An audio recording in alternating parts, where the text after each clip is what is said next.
The father's words always echoed in Cheyenne's mind. Live for your home. That meant nothing more than suppressing desire and living forever in the shadow of his elder brother. He collapsed to the ground, surrounded by soldiers who muttered in disbelief that a single man could stand against so many knights. From the crowd, a long-haired figure remarked that it was only natural, given he was the brother of that man. Cheyenne bled. The one facing him was Boris, lips curled in a twisted grin. Cheyenne demanded to know who had sent him, daggers clenched, suspecting the Emperor himself. As he unleashed his power, Boris sneered at the rising mist, calling it filthy. To him, Cheyenne was nothing but an assassin from the Mist group, tainted by heresy, and therefore marked for elimination. Cheyenne warned him to try surviving the encounter, but Boris calmly revealed that a 9-star barrier already sealed the place. Urgency surged in Cheyenne. He needed to escape, uncover the truth of the incident involving his brother. He vowed to tear through any barrier Boris had raised. Then, a voice cut through the tension. "Enough, Cheyenne!" The sudden interruption stunned him, and his father's old words returned. "Live only for the home. Live for your brother." Eshel was the house. Its success was his success. The realization hit like a blade. The one orchestrating everything was none other than his own brother. Cheyenne dropped to his knees. Eshel stepped forward, noting that Cheyenne must be wondering why. He praised him for serving faithfully until now, but claimed that for the sake of the house, and for his own brother, he would free him from his sins. Cheyenne's mind spun. What sin? Eshel's eyes narrowed at the mist surrounding him, calling it vile, insisting Cheyenne had long since ceased to be human. He accused him of deceiving everyone. Cheyenne struggled with the words. None of it made sense. He had fought through the struggles of the Empire's throne, endured the Demon King's army, bled through the Unification War. He had helped his brother achieve it all. His fist slammed into the ground. His entire life had been given to that man. 20 years of toil, cast aside as if nothing. Defiance surged. Even if his body broke, he would give everything now. Soldiers gawked at the impossible mana still flooding from him. Transformed, he spat out his verdict. His brother was shameful, the so-called hero who turned his blade against family. Eshel's gaze hardened, and Cheyenne lunged. He pushed forward, declaring that a single strike was all he needed. He seized the opening and drove his attack forward, only for it to crash against an invisible wall. The duel was never fair. Boris stood guarding Eshel, shielding him with the barrier. The chances taken to drive a blade straight into Cheyenne's stomach. Steel buried in his flesh, the attacker admits he had considered letting him slip away. But in the end, Cheyenne revealed nothing but darkness. It was almost a relief. Never once had there been any trust. The sword was torn free, a sharp kick sent Cheyenne sprawling, and the group departed without hesitation. Lying there, Cheyenne thought of how absurd this ending was. Dying like this made no sense at all. Yet in the next breath, he lunged at Eshel once more, dagger aimed at his neck with the intent to kill. But a burst of blinding light tore through his body. A voice called out for the young master. A boy jolted awake, drenched in sweat, tangled in his sheets. The maid at his side asked how much longer he intended to sleep. He muttered Emily's name. Stunned. Looking at her, he realized it had been 2 decades since their first meeting, yet she appeared unchanged, exactly as she had on that day. The room around him was familiar too, the same chamber he had once lived in as a child. The truth hit him hard. He had returned to his youth. Emily scolded him to quit ruining the bed and get ready for training. Cheyenne blinked, unsure what training she was talking about. But everything around him screamed of the past, the Vert family duchy. Perhaps this was memory, but the details were sharp, clear. It was March 1st, 27 years earlier, 1 year before he would enter the academy. At the start of every month, an open training duel was held before the public. It was a major event, one his father valued. His opponent that day was Krantz Vert, a half-brother born of the Duke's official wife, Marguerite. They were the same age, but Krantz always drew more favor, while Cheyenne, the illegitimate son, was left in shame. That was the day his father told him to hold back and surrender. Emily urged him to give up, but Cheyenne's answer now was different. He would just finish it quickly. Then hesitation struck. The thin sword in his hand felt impossibly heavy in this body. This was no dream, no memory replayed, and yet he knew no magic capable of this. Had he truly gone back? Krantz sneered, impressed he hadn't run away. Cheyenne's father signaled for them to begin. The brother rushed forward, certain victory was his, asking what Cheyenne was staring at. But Cheyenne only wondered why his brother's movements were so slow. A single step to the side let the strike cut nothing but air. Krantz cursed him as a coward and swung again, only to yelp when a sharp blow struck his hand, forcing him to drop the blade. Pain doubled as a kick smashed his shin, sending him down crying on the ground. The mother called out to the boy while the father watched with a spark of interest. Cheyenne, seeing his opponent sprawled on the ground, knew that pressing the blade to his neck would finish everything. Yet memories of the past surfaced. This same boy had tormented him without mercy, and the harassment had continued even after entering the academy. Now, in this second chance at life, he felt the need to end it here, to make sure such cruelty never rose again. From this moment forward, he would live only for himself. The duel ended with Krantz utterly crushed. The Duke delayed his original plans, insisting he needed to speak with Cheyenne, even assigning one of his knights to watch over him closely. In the corridor, Cheyenne crossed paths with Krantz's mother, clearly returning from the infirmary. A sly grin crossed his face as he asked if her son was fine. The Duchess glared back, calling him shameless for daring to speak after what he had done to his own brother. He dismissed her outrage, saying this was nothing unusual in training bouts. Her expression hardened as she spat venom, claiming this was why one should never bother with illegitimate children. Filthy mother, filthy son, both better suited to collecting garbage in the streets. Cheyenne stopped in his tracks. She had crossed the line. A thought flickered. Should he kill her here? But the idea dissolved into a grin as he remembered he had other ways to make her suffer slowly. He declared that he would join the same academy as Krantz. The Duchess demanded to know what he meant. Cheyenne pressed further, accusing her of not caring about her son's graduation. Her brows furrowed, and she raised her hand to strike him, but the knight stepped forward, shielding Cheyenne and apologizing to her. The Duke's voice cut through, summoning the boys, leaving no space for further quarrel. Cheyenne fixed his gaze on the Duchess before turning to leave, knowing well that his father's orders were absolute, and the knight's presence was there to protect him under those orders. Inside the chamber, his father instructed him to enter. Cheyenne stepped forward, introduced himself, and took a seat. It struck him that the last time he had spoken with this man in such a way had been 15 years ago. Duke Wallace Vert, the man revered as the continent's protector. With magic and brilliant strategies, he had once halted the demon armies in their tracks. Even if an entire force under the Demon King had come to slay him, they would have failed. His wish had always been peace for the land. At least that was how Cheyenne remembered him. An admirable figure who gave his life to the people. The Duke's first words broke the silence. He remarked that he had noticed something. Cheyenne had seen the sword's line of attack and dodged. Cheyenne faltered at the observation. Wallace clarified. When Krantz struck, Cheyenne had easily followed the blade's path and shifted aside. He wanted to know where this fencing skill had been learned. Cheyenne was taken aback by how sharply the man noticed details. He claimed to have learned on his own. Wallace, unconvinced, stated that as far as he knew, Cheyenne had never shown interest in fencing, perhaps hiding his talent deliberately. The boy explained that he simply hadn't wanted to draw attention. Wallace leaned back, remarking how remarkable it was that Krantz had been defeated despite such restraint. He stopped for a moment, then asked why Cheyenne had struck his brother in that way at the end. Cheyenne wondered if this was recognition, if his father was finally seeing him as someone strong. He replied that he only wanted to prove something.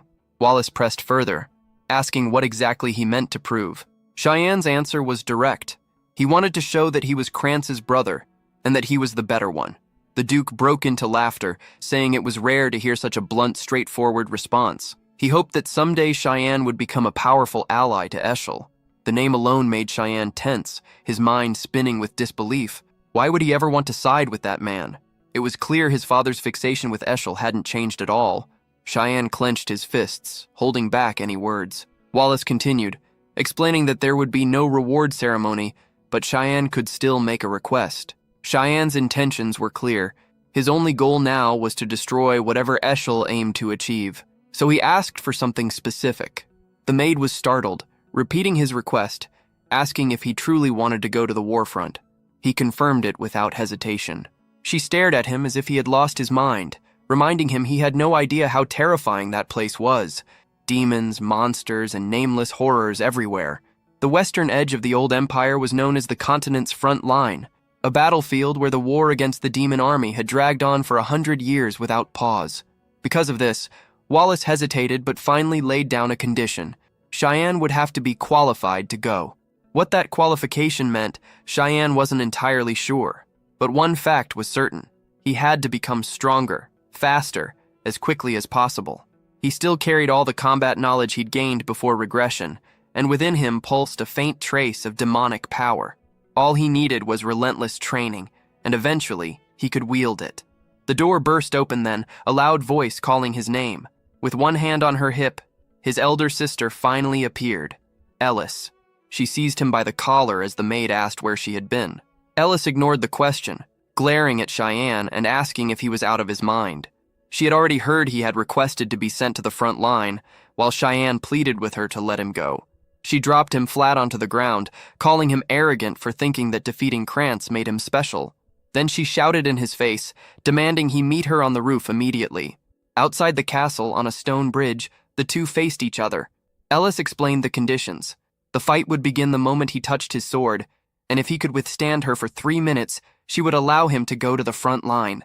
Cheyenne questioned why they had to go that far, but Ellis ignored him, tossing her own question instead. She asked if he was aiming to inherit the family. The bluntness caught him completely off guard, but his answer was simple. He had no interest in that. Before he could even reply, Ellis ordered him to draw his sword. Cheyenne thought bitterly that he had barely regressed and was already being forced into a second fight. The moment his hand touched the blade, Ellis lunged, leaving him startled without knowing why. He managed to block her strike, and disbelief flashed across her face. How could he have stopped that? Cheyenne himself was shaken. She was truly coming at him with full strength, against a brother 7 years younger. She retreated with sharp precision, still trying to grasp how her heavy sword had been stopped by his thin rapier. Cheyenne ground his teeth, convinced it was only luck. Ellis admitted to herself that he was stronger than she had expected, but Cheyenne knew he was in trouble. Ellis pressed forward with a relentless chain of cuts, each one forcing him to the limit to avoid them. Then she leapt, preparing a crushing vertical slash. Cheyenne parried at his shoulder's edge, her blade sliding past and darting dangerously close to her neck. The sight startled her, and Cheyenne realized he had made a grave mistake. With a twist of his arm, he redirected the strike, and both stepped back. Standing on the pillar, he understood the risk. Had he not moved his sword, he would have killed her. All the assassination techniques he had learned were designed for instant death. He didn't know how to fight without aiming to kill. But Ellis had no intention of stopping. She wanted this match to last 3 full minutes. For her, it would be dangerous. Cheyenne considered channeling mana into his blade, but his energy was already thinning. Then Ellis began chanting, calling the earth and wind to merge with her sword. Cheyenne recognized it at once, 6-star magic. Her blade shimmered as water energy wrapped around it. Tears welled in his eyes. She truly intended to kill him. This was no test. Ellis repeated to herself that she could not lose no matter what. Cornered against the wall, Cheyenne realized that reflecting her attack would either kill her or hurl her from the bridge. With no choice, he leapt forward. She raised her weapon, releasing a beam of light. From the side, a voice urged him to stop hesitating and act. At the very instant before impact, a knight stepped between them, declaring the fight over.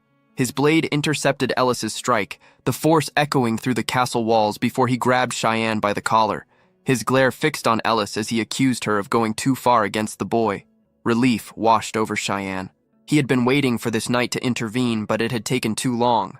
Ellis, seeing the weapon in front of her, seemed to snap back to herself. She rushed forward, embracing Cheyenne tightly, apologizing as tears streamed down her face.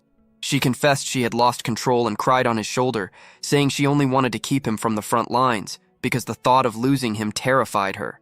In her arms, Cheyenne thought of who she truly was. Ellis Nanan, trained at one of the S-grade academies, a swordswoman of the highest caliber. She had a striking face, praised as if she were born from the gods themselves.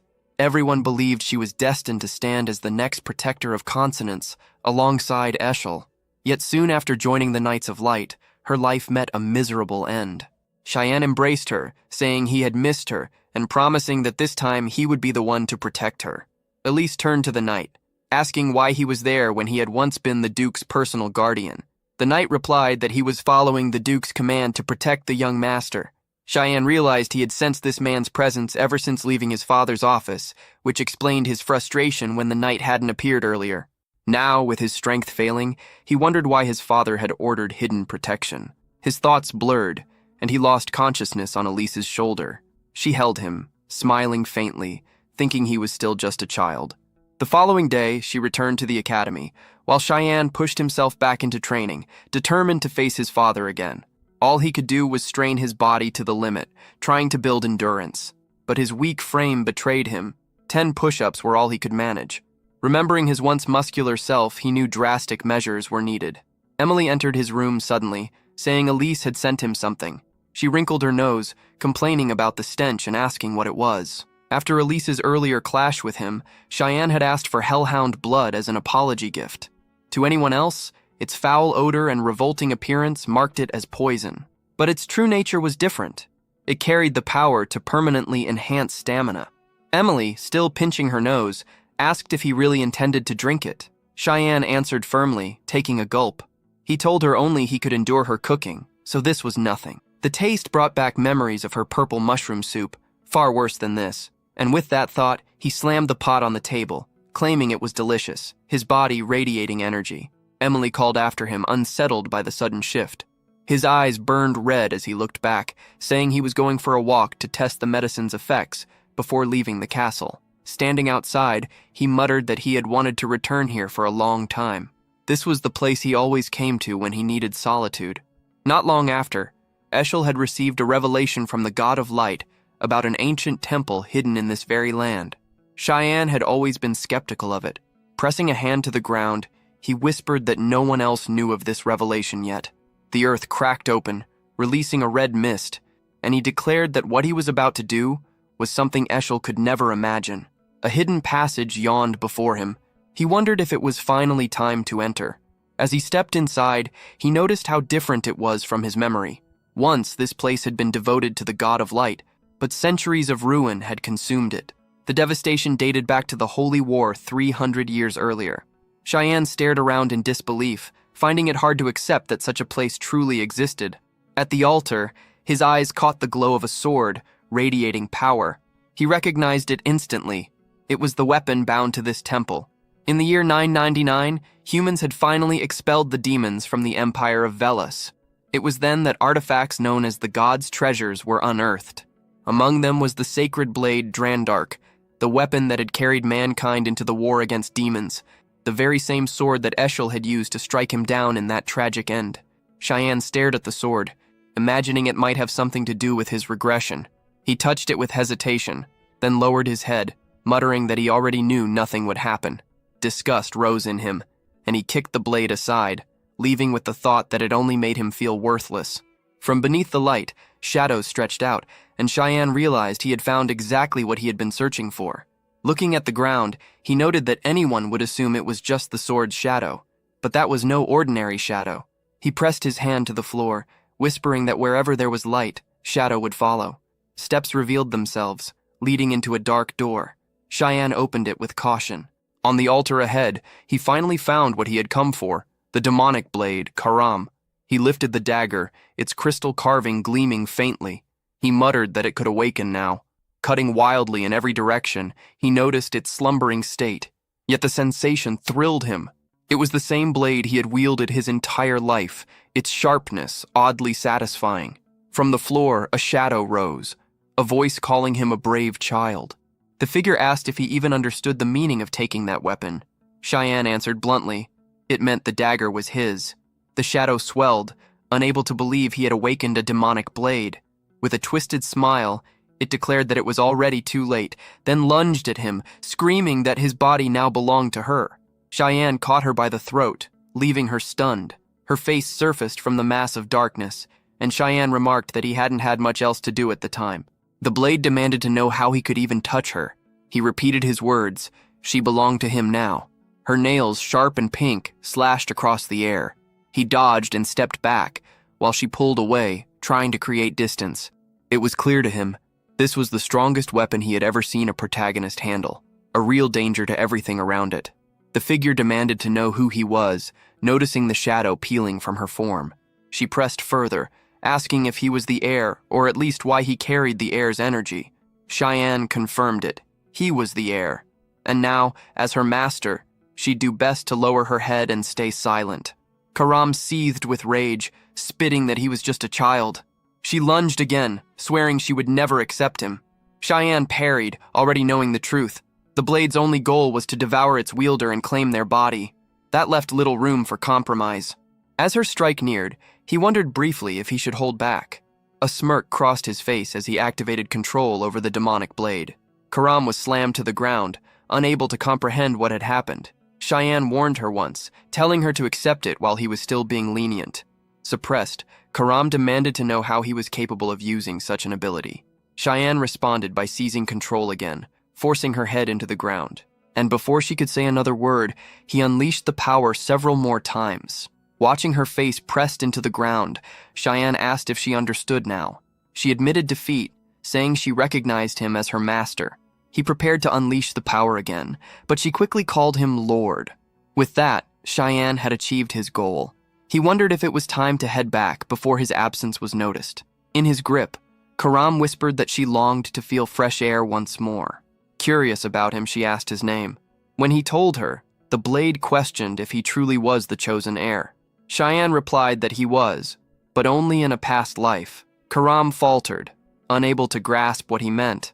He explained flatly that he had already died once. The dagger grew even more unsettled, convinced he was insane. Approaching the great sword resting nearby, she commented that it was still asleep. Cheyenne warned her that its owner would appear in 20 years. She demanded to know how he could possibly know that, but he was already pulling the blade free. Without pause, he slashed the handle clean. She asked why, baffled. Cheyenne simply answered that he didn't know anymore, only that the future would be interesting. By morning, a carriage rolled away from Verdi Castle. The promised reinforcement for Cheyenne had arrived faster than expected. He presented himself before his father, who asked again if he was truly resolved to go to the front lines. Cheyenne answered that his heart was already there. The Duke ordered the knight to release the beast. The knight unfurled a scroll, and Cheyenne wondered if it would be a summoning spell. A red pentagram glowed, and from it, a creature with a flaming back began to emerge. Cheyenne recognized it instantly, a hellhound. Seeing it, he realized his father and the knights had prepared this test carefully for him. Their hands hovered near their weapons, ready to draw at any moment, every one of them cautious with his life. The Duke warned that everything carried weight, that he would have to prove his will by surviving this trial. The word test made the knight hesitate, recalling when Cheyenne had asked to train with him. The knight had been confused at the request, but Cheyenne had explained that he had only 3 days until the trial and needed to sharpen himself. He had asked the knight to help him practice combat skills. The knight suggested he train with Krantz or others his age, but Cheyenne feigned ignorance, claiming he didn't know why Krantz always turned hostile whenever they met. The soldier was caught in a dilemma. Cheyenne smirked when the knight finally agreed, though with one condition: he would not draw his sword, only defend himself. Cheyenne accepted, but requested one more thing. The knight was not to inform the Duke of anything that happened during their training. He declared it an order. Yelkin hesitated, confused by the demand. But before he could ask further, Cheyenne lunged straight at him. Yelkin blocked the first strike, but disbelief ran through him at the strength of a 10-year-old. Cheyenne's movements were sharp and fast, his figure vanishing before Yelkin's eyes. He looked around in confusion, only to sense danger above. Cheyenne was already there, dropping with another blow. Yelkin turned just in time to parry. Cheyenne pressed on, attacking without pause, his strikes relentless. After several exchanges, Yelkin lowered his guard, admitting defeat. Cheyenne remarked that he still couldn't overcome him, yet thanked him for the help and said he had done well. Breathing heavily, Yelkin returned the words, admitting the boy's strength was shocking. He couldn't believe such a skinny child could carry so much power. If what he felt that day was true, the master of Kernigum would surely overcome any test placed before him. The hellhound then fixed its gaze on Cheyenne and lunged. Calm, he stood his ground as the beast snapped forward to bite. A slash tore through its eye, dropping the creature to the ground. Cheyenne glanced back, thinking that with his current strength, he had to end this quickly. The monster rose again, but he was already prepared. His blade flashed, cutting straight through its skull, the attack ending with a throw from above. The knights present stared in shock, while his father looked on with a smile.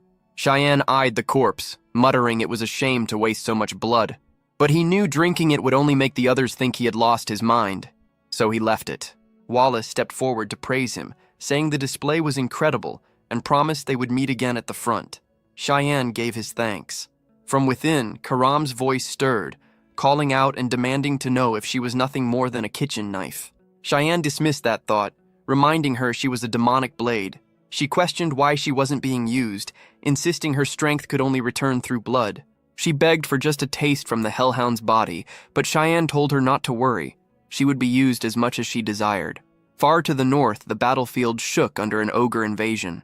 The bells rang, and Wallace commanded that not a single creature be allowed to escape. Soldiers raised their swords, triggering the Salvation Prison.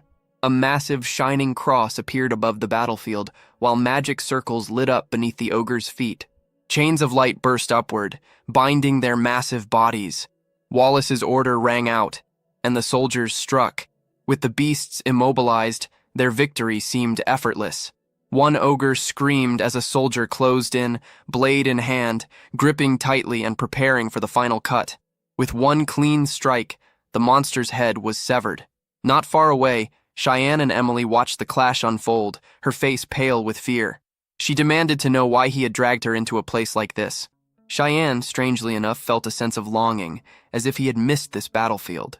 Wallace asked his son what he thought of standing at the front lines. Cheyenne admitted he was a little nervous. His father warned him that he could always return, that this was a place where death could claim him at any moment, so he had better stay sharp. Cheyenne smirked, saying he'd keep that in mind. Death here was ordinary, with 3 or 4 battles breaking out every day. The knights fought to hold back the demonic advance. Cheyenne's tent had been placed in the safest location, farthest from the main fighting. The problem was that under constant watch, he couldn't find an opportunity to feed Karam. While wondering if he'd have to wait until night, he noticed Emily hiding beneath the covers. She cried out that the Duke himself had warned they could die any moment. Cheyenne told her to pack up and leave if she was that scared. She shouted it was impossible, that he couldn't survive without her, not in a land crawling with monsters. Then, without warning, she stormed out saying she was going to get food, ignoring his demand about the cloak he had asked for. Rage simmered in him. This woman never obeyed. Later, he left a doll of himself lying on the bed, figuring that might be enough to fool others. Emily looked at him and asked if he was really going to train in a place like this. She said he was too diligent, and if the Duke found out, he'd be proud. Cheyenne ignored her words. He said he was heading out, and she could rest there without worry. Looking back, he ordered her to claim he was asleep if anyone asked. At that moment, soldiers were needed at the front in greater numbers than ever, which gave him freedom to move unnoticed. He activated his mist glide ability and slipped into the dangerous outskirts, where a pack of hellhounds waited. His blood stirred with excitement. This was the perfect chance to test Karam. When summoned, the blade breathed in the scent of blood and trembled with hunger, saying she couldn't endure it any longer. She needed to cut something. The hellhounds charged, and Cheyenne promised her a feast. He struck them down, unleashing furious mist storm. When the pack lay dead, he pulled the blood straight from their skulls and drank deeply. His eyes lit with madness as he muttered that this was what he craved. Karam pulsed with delight. He told her they would keep hunting, but she complained the hellhounds were far too weak. Cheyenne assured her not to worry. The night was long, and the battlefield swarmed with prey. She answered, seething with anticipation. Elsewhere, a carriage rolled through the mountains. Inside sat a girl with white hair. A guard warned her the land ahead was too dangerous and urged retreat, but the girl refused, declaring she wasn't a child. She was a princess of the empire, and it was her duty to stand beside her family. If the woman dared to speak further, the princess threatened to vent her anger on her. Her attendant warned instead that young Master Verdi was also at the front, the same age as her. She questioned whether the Duke truly had the courage to bring along his youngest son. The companion explained it wasn't the Duke's decision. The boy had volunteered. Since they were of equal age, she suggested they might become friends. The princess dismissed the idea, uninterested, and turned away to sleep. The servant let it go with a simple nod, but the princess suddenly asked for the boy's name. The answer came, Cheyenne Verdi. Under the pale moonlight, she silently repeated the name, lost in thought. Elsewhere, harpies were being slaughtered across the battlefield. Wallace commanded his men to tend to the wounded. Dozens of harpies and griffins lay dead as the soldiers prepared to march back to camp. Looking aside, Wallace saw someone yank a blade from the corpse of a harpy. It was Cheyenne, who had fought alongside them. Wallace asked how he was adjusting to life on the front lines. Cheyenne answered that each day brought new lessons. The Duke remarked that he had expected him to long for home, but after all this time, seeing him still here filled him with pride. Those words left Cheyenne stunned. Wallace left soon after, saying there would be something to discuss in the morning. Cheyenne agreed, thinking it was the first time he had ever seen pride in his father's expression. That night, Cheyenne went out hunting once again. His prey was a death worm, a creature usually hidden deep within the valleys. Karam remarked that he looked worn out, blaming it on his refusal to let her take over his body. Cheyenne replied she was being too obvious, but she pressed harder, pointing out how the worm's flesh regenerated faster than his blows could land. He didn't want to admit it, but she was right. Over a month had passed with him in this place, every day consuming the blood of countless demonic beasts. Yet he still hadn't reached what he sought. As the worm lunged again, he declared there was no other choice. For now, he would fight by Karam's rules. She rejoiced, saying it was finally time to unleash chaos. He activated the 9th assassination technique, manifestation of the demonic blade. His face turned dark as countless cuts tore into the worm's body. The beast writhed, and Cheyenne vowed to slice it apart. Under the moonlight, he invoked another move, 8 fluttering petals, showering the worm with slashes from head to tail. Its maw burst open in a violent explosion, and in that moment he looked nothing short of demonic. Not far off, a knight pressed his fingers into the blood of a hellhound and noted it was still fresh. It was Yelkin, investigating alongside Wallace. They exchanged glances and concluded the signs pointed to the work of the demonic tribe. Staring at the remains, Wallace muttered that the cuts looked strangely familiar, almost like déjà vu. From behind a rock, Yelkin stepped forward, saying he needed to show something. Wallace asked what, and Yelkin lifted a torch, revealing the death worm split clean in half. The sight made Wallace tense, fear creeping in as he whispered disbelief that such an organization could be responsible. The manifestation of the demonic blade had taken Cheyenne's body, allowing Karam to wield her full power. But he knew if he lost focus for even a moment, his mind would be swallowed whole.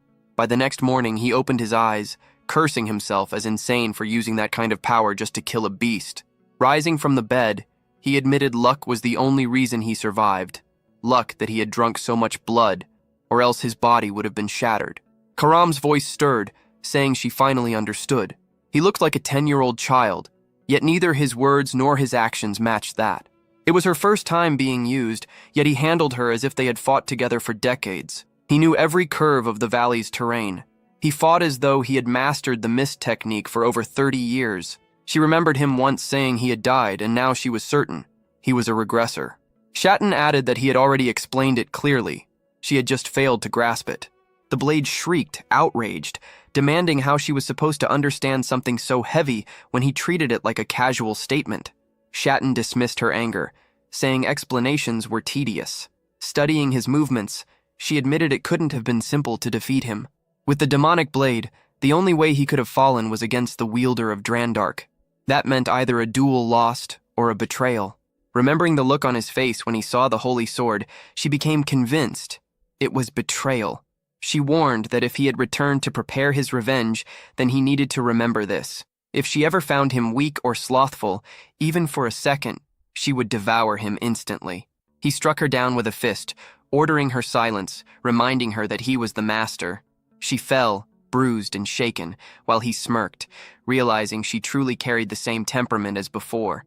Leaving the tent, he glanced around and saw disorder everywhere. Amelia rushed toward him, calling his name. He asked if something had happened. Frightened, she explained that the body of a demonic beast had been discovered at the valley's entrance. Cheyenne froze, fearing it might be the death worm. Amelia added that it had been a long time since such a high-level creature was seen near the border. He asked if there was more, pressing her. Nervously, she shook her head, but he asked again. Had anyone spoken about him? Any rumors at all? Before she could answer, a knight appeared behind him, calling out his name. It was Yolkin who arrived with the message that the Duke wanted to see him. Shen immediately understood he was in trouble. Yesterday, while out hunting, his father's men had appeared out of nowhere. He had been forced to abandon the hellhound corpses without erasing any trace. The last thing he wanted was attention before entering the academy. Still, he entered his father's tent, already convinced Wallace knew everything. His father greeted him, while Shen stood uncertain, debating how to respond. Wallace ordered him to sit, and Shen frowned, wondering how he would talk his way out of this. The Duke spoke bluntly, asking what he had been doing the previous night. Nervous and sweating, Shen lied, claiming he had gone to bed early. For a moment, Wallace seemed to accept it, but the unease remained. The cuts on the wolf looked far too similar to the style of his blade. Was he overthinking it, or was it real? Shen asked if something was wrong. Wallace struggled to believe that a boy so young could have done something like that. Shen called to him again, and the Duke asked if he had heard what happened during the night. He explained they were still investigating, but all signs suggested the Mist organization. Shen hesitated, repeating the name. Wallace explained further. It was a group that had existed since ancient times, its purpose unknown. Under the banner of purification, they had slaughtered countless nobles, but then suddenly vanished. The last known traces of them were from 3 centuries ago. Yet the same mist had appeared with the death worm, and that lingering power could only come from those who worshipped the god of mist. His speculation was simple. Whoever killed the worm was one of them. Shen was taken aback that his father could trace an organization that had been gone for 300 years with only that much evidence. Wallace admitted he didn't know why they had disappeared, but warned Shen to stay cautious, promising he would report everything to the Empire.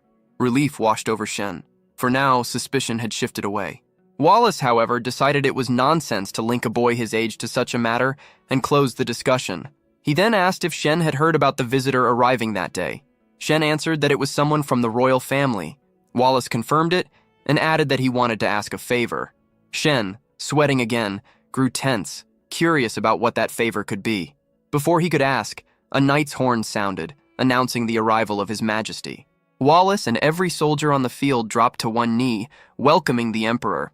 The Emperor, pale and sharp like a vampire, greeted Wallace warmly, calling him an old friend and telling him formality was unnecessary. His gaze then shifted, asking if the boy at his side was his son. Shen stepped forward, introducing himself as the youngest of the Vert family. The Emperor remarked to Wallace that it was impressive to see his son serving on the front lines. Truly, his children were remarkable. The favor Wallace asked of Shen was simple: introduce himself openly as his son.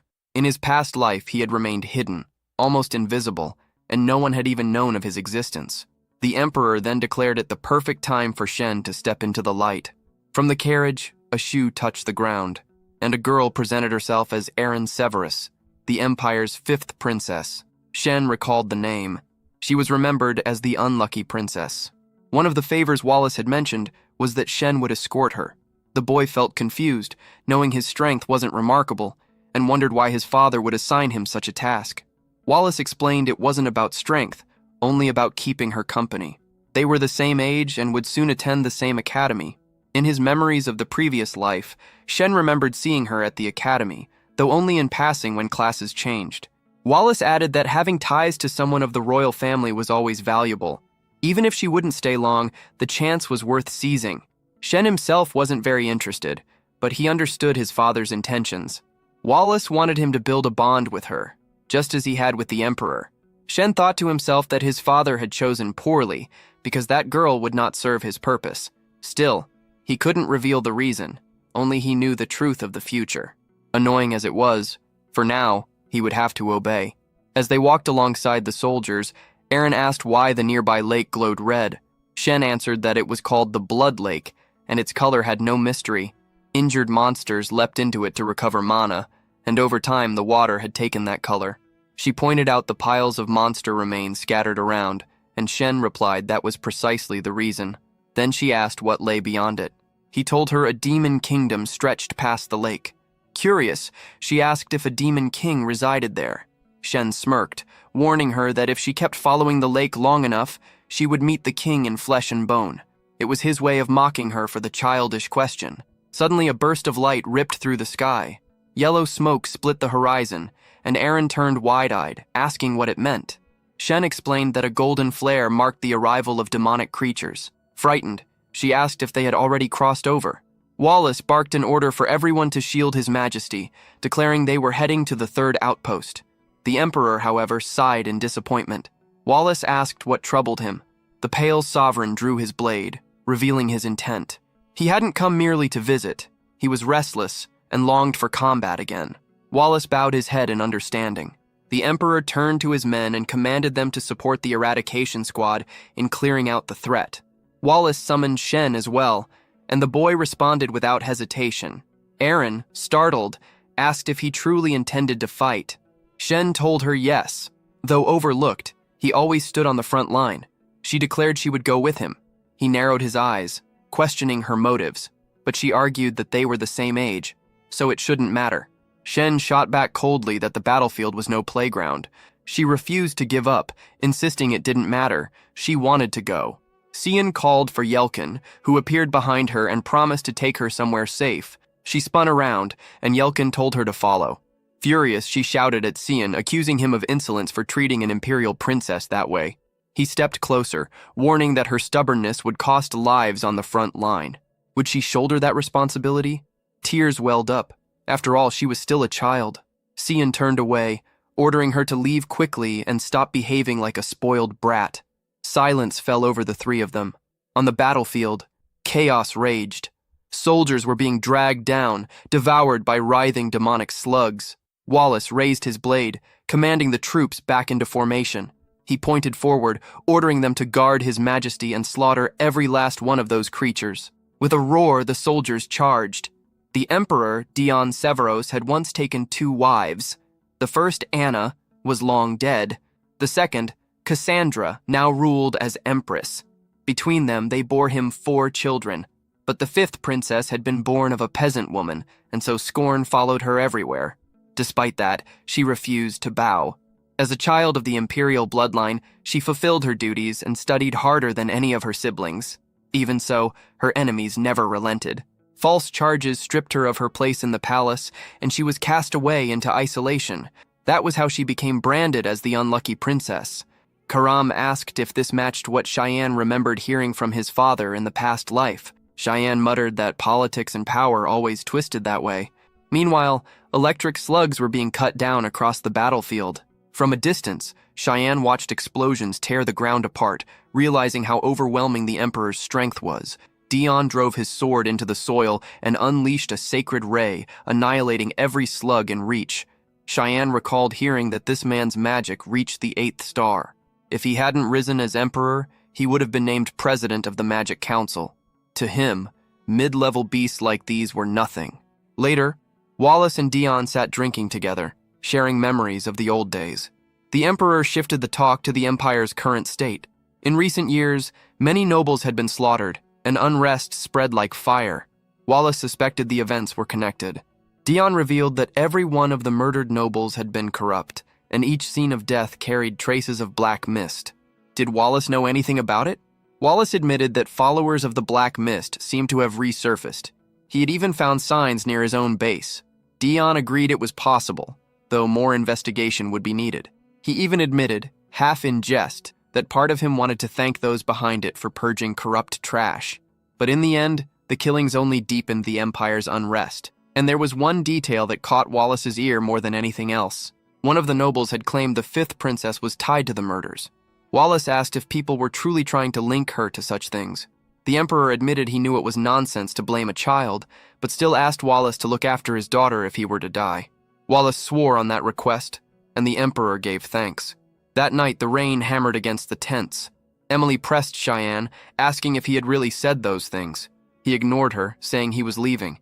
She kept pushing, wanting to know if he had truly spoken that way to the princess. In her view, if he kept acting like that, he would never marry and would live out his life in solitude.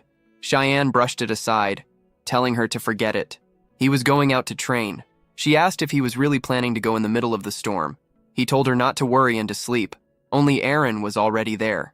Emily flinched, startled by the hooded figure. Eren pulled her hood back and asked if he was heading somewhere, but if not, she wanted a word.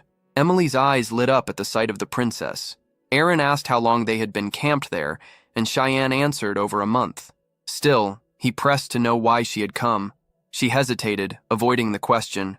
Both turned to Emily and told her to leave, and she slipped out, grinning mischievously, teasing them to enjoy the tent. Cheyenne, with his mind of a 40-year-old, felt no interest in her. Eren apologized for the morning's events. He awkwardly admitted his own fault, and she laughed, saying she would have reacted the same. She confessed that, unlike him, She wasn't acknowledged by those around her. Cheyenne hadn't imagined she carried such a side to her. She went on, saying she knew he would be going to the academy and that she wanted to be his friend. Cheyenne cut her off, apologizing, saying he couldn't accept that. If her purpose was to get closer to him, then she should leave now. She bowed her head, hurt, saying she only wanted to draw nearer, but he was being cruel. Did he think she was nothing more than a princess by name? Cheyenne kept silent. Tears welled up in her eyes as she said she understood. From his view, she had nothing to offer, and she apologized for wasting his time. Perhaps she was wrong to think they could talk. She added bitterly that he was nothing like Lord Eschel. That name sent a jolt through Cheyenne. He spun, grabbing her arm. She told him to let go, demanding to know why he was acting like that. Cheyenne pressed her, asking how she knew of his older brother. She explained that she had met him when she visited the academy the previous year, and he had told her to remain strong as a princess. Cheyenne knew his brother too well. There was no way he had offered advice out of kindness. This meant the manipulation had already begun back then. Cheyenne steadied himself and told her he would give her some advice of his own. The tent suddenly trembled, as if the ground itself had split. Emily burst inside in a panic, shouting for him to run, but a massive pillar had already crashed down, nearly flattening them. The explosion ripped through the canvas, hurling Emily outside. From a distance, everyone caught sight of a giant ogre looming over the wreckage, recognizing it as the young master's tent. Emily cried out, desperate, tears streaming as the ogre raised its club to finish them. The emperor, hearing the commotion, demanded an explanation, and later that night announced grimly that the princess's tent had been attacked by a high-level monster. He commanded all troops from the battlefront to return at once, determined to know who she had crossed paths with in such a dangerous place. The giant ogre rampaged, smashing the rear section of the base. Hidden in the chaos, Cheyenne stared in disbelief. An ogre here? That breed of monster only appeared deep in the valley. Doubt crept in. Was this his fault? Emily's voice broke through, sobbing that she thought he had been killed. But at the moment of impact, he had pulled Eren close and leapt aside. Someone who had once crushed the Demon King's army would not fall to a mere ogre. Eren asked if the knights would survive. Emily, trying to soothe her, insisted they were strong enough. Still, the princess wept, blaming herself. If she hadn't been there, none of this would have happened. The knights reassured her that it was their duty to protect, one even smiling as he swore they would give their lives if needed. Cheyenne's warning came too late. A massive hand slammed down from behind, crushing the knight in an instant, blood spilling as the ogre lifted the limp body high. Standing on its back, Cheyenne told Eren to cling to him. The beast sniffed the air, confirming his suspicion. These creatures weren't here by chance. They had come for him. He began to tell Emily to take the princess and flee, but she was already gone, sprinting with Eren in her arms. He couldn't help but note how fast she ran when survival was at stake. The ogre bore down, ready to smash him. He couldn't draw the demon blade without raising suspicion. Questions churned. Why were these monsters hunting him? What scent were they following? Karam's voice cut through, mocking him. He had been drinking demon blood for too long, and now he reeked of it, a stench that drew beasts straight to him. Rage boiled, so the sage had known all along and said nothing. She only laughed, reminding him that all she wanted was his body. He gripped her hard, forcing her into her dagger form as she asked what he was planning. He realized there was no choice left. Against this beast, he would have to unleash everything. He lunged forward, meeting the ogre's swing head-on. With one decisive strike, he ripped the creature's arm clean off. In the same breath, he appeared behind its neck, slicing it open with a single brutal motion. The boy carried himself with confidence, and with only 2 swift cuts, the beast collapsed lifeless on the ground. He muttered that now it was only a matter of cutting down the curious ones that still lingered. Ahead of him, more creatures appeared, and Karam's voice echoed with excitement, calling it a festival she had been waiting for. But his focus snapped when a demonic dragon revealed itself. The beast roared toward the sky, shaking the air itself. Karam told him not to lose his nerve, it was only a young one. Cheyenne immediately called forth the manifestation of the demon blade. Raising the dagger, he commanded it to devour the enemy. Meanwhile, at the base, soldiers fought desperately against the invading ogres. The Emperor and Wallace had just slain the last of them. The Emperor asked if there was any sign of the princess. Wallace bowed his head and admitted she had been in his son's tent. The Emperor asked if he wasn't worried about his son, but Wallace replied coldly that there was no need to worry about that boy. The only one who mattered was the princess. The emperor stared at him in disbelief, shocked by such cruelty. A soldier rushed in, announcing that Princess Erin had been found. She appeared soon after, hurrying to her father. He asked if she was injured, and she said no, but begged him to act quickly. Cheyenne was in danger because of her. He tried to calm her, telling her to explain. Wallace then turned to Emily, asking if she was his son's maid. When she confirmed, he ordered her to tell them what had happened. Shaking, Emily explained that Cheyenne had drawn the attention of the monsters so that the princess could escape. Wallace remained silent. One of the knights stepped forward, saying he knew the location and that if given the order, they could head out to rescue him. The emperor snapped at Wallace, demanding why he hadn't already given the command. But Wallace refused. The emperor and Erin stared at him in shock, asking what he meant. Wallace said the recovery of His Majesty had to take priority. If the base fell, the demonic beast would pour into the empire. Rebuilding their defenses was the only way to prevent further disaster. Emily's voice broke, asking what would become of the young master. Wallace replied that the boy had already done his duty by saving the princess. That was the way of the Vert family. The emperor and Erin looked at him after those words, while the princess thought again that it was all her fault. Suddenly, the sound of a great battle shook the sky. Erin lifted her gaze and froze. Above them, a dragon was soaring past, and to her disbelief, Cheyenne was clinging to its tail, being carried away. In this world, dragons were the closest beings to the gods, considered the most advanced form of life itself. To encounter such a creature was normally seen as the highest honor. So why was the dragon flying so close to the camp? Erin screamed his name, and the emperor turned on Wallace, demanding to know what his son was doing up there. Wallace stayed silent, and the emperor pressed harder, asking why he wasn't moving. High above, Cheyenne himself didn't know what he was doing. He only wanted a drink of blood, but the situation had spun out of control. The moment the dragon appeared, he had challenged it. A wave of weak monsters had rushed at him, and he blasted them aside, sending their bodies flying toward the front lines. Calling on the furious mist, he carved straight through the battlefield and charged toward the dragon. Up close, he realized it wasn't fully grown. Even so, the beast gathered power for an attack, and fear shot through him. The explosion burst, a beam of light tearing across the field. He dodged at the last second and ended up near the dragon's head. He taunted it for daring to spit at him the instant they crossed paths. With a sharp slash, he drove his blade into its eye.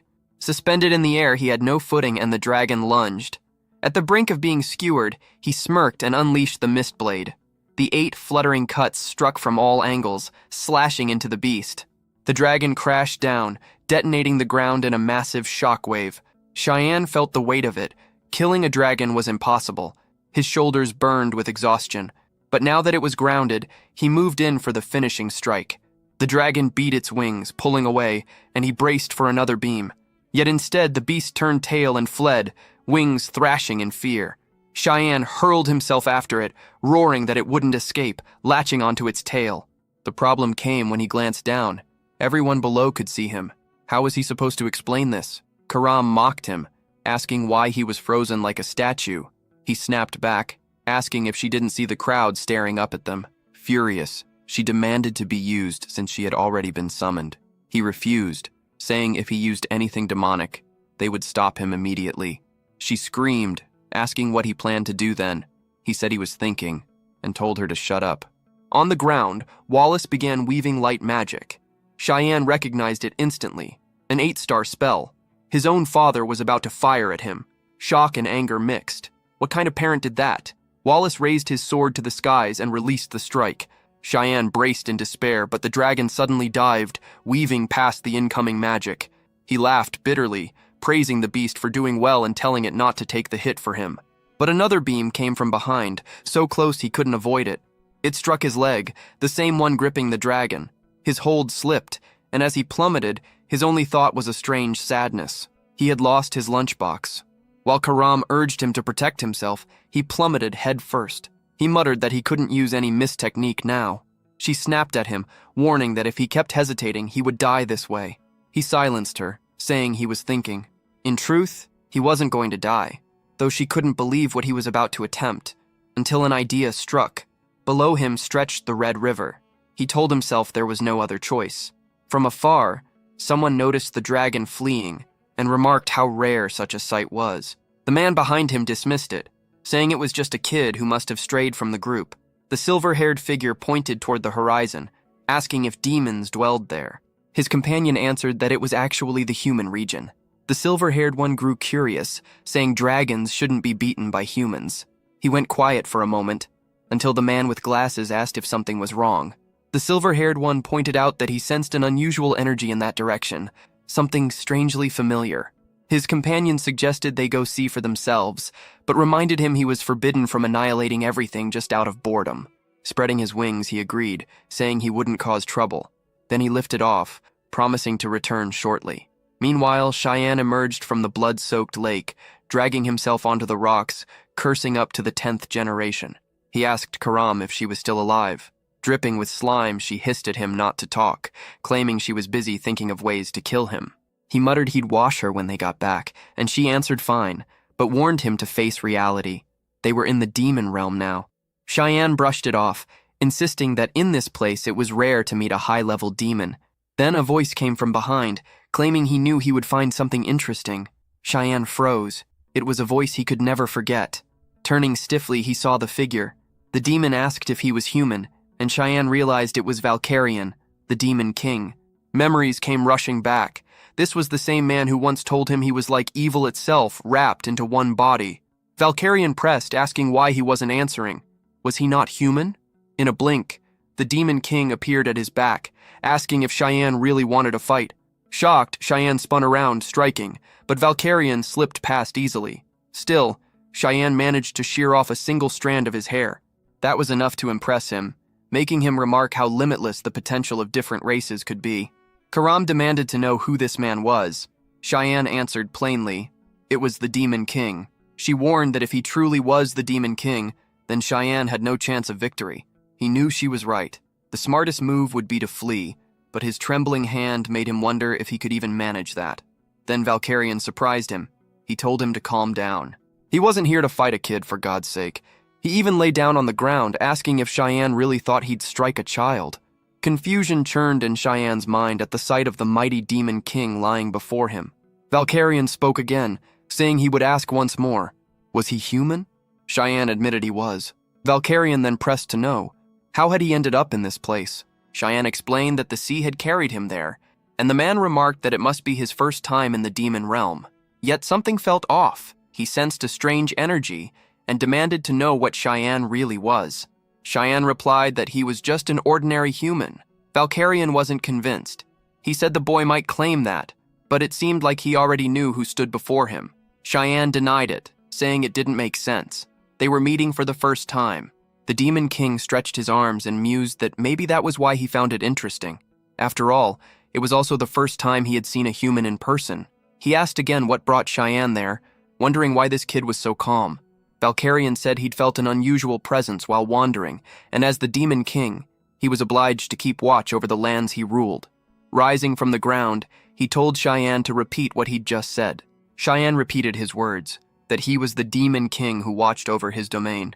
Valkyrian pointed at his own face, saying he wasn't surprised. He was now certain he'd seen the boy somewhere before. What kind of human reacted so casually to a Demon King? Cheyenne knew that soon the invasion of the demon realm would begin, yet this Valkyrian was nothing like the one he remembered. What had changed him so drastically? He asked what the Demon King intended to do. Valkyrian smiled, amused by the boy's recklessness. Then he said it was simple.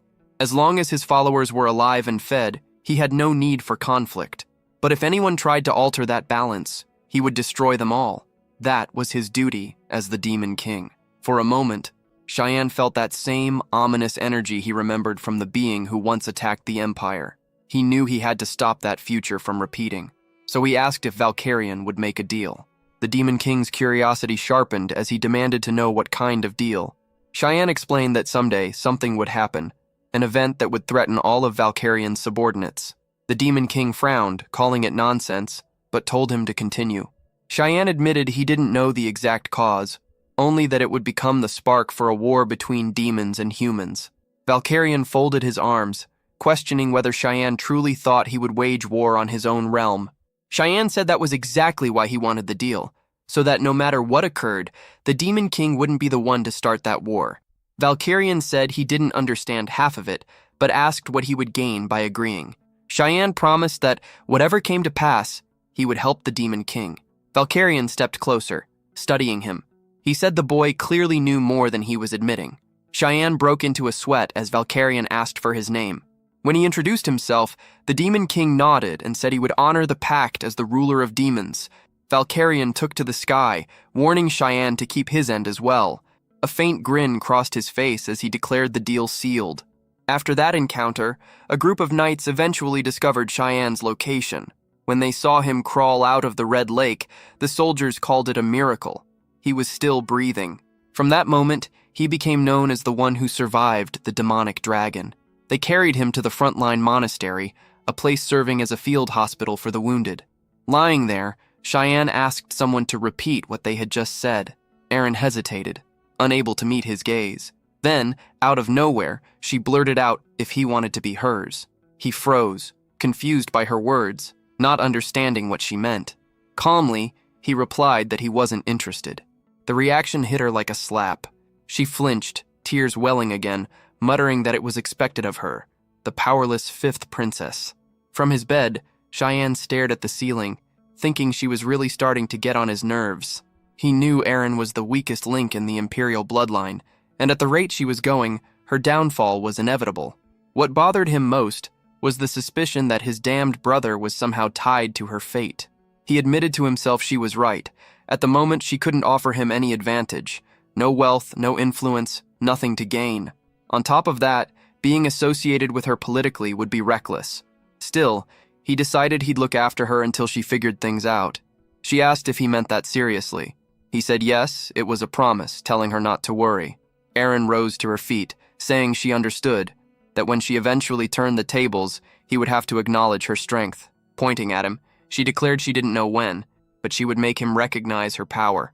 Cheyenne only thought to himself that she'd been depressed moments ago. Before leaving, she paused, thanking him simply for surviving. Then she was gone, and the room fell quiet. Elsewhere, deep within the forest near the encampment, a hooded figure stood alone, scanning the area. He held a cube-shaped object in his hand and grinned, saying the task was almost complete. A voice echoed from behind, calling his name, Renal Crimson. His body froze, bound by invisible force.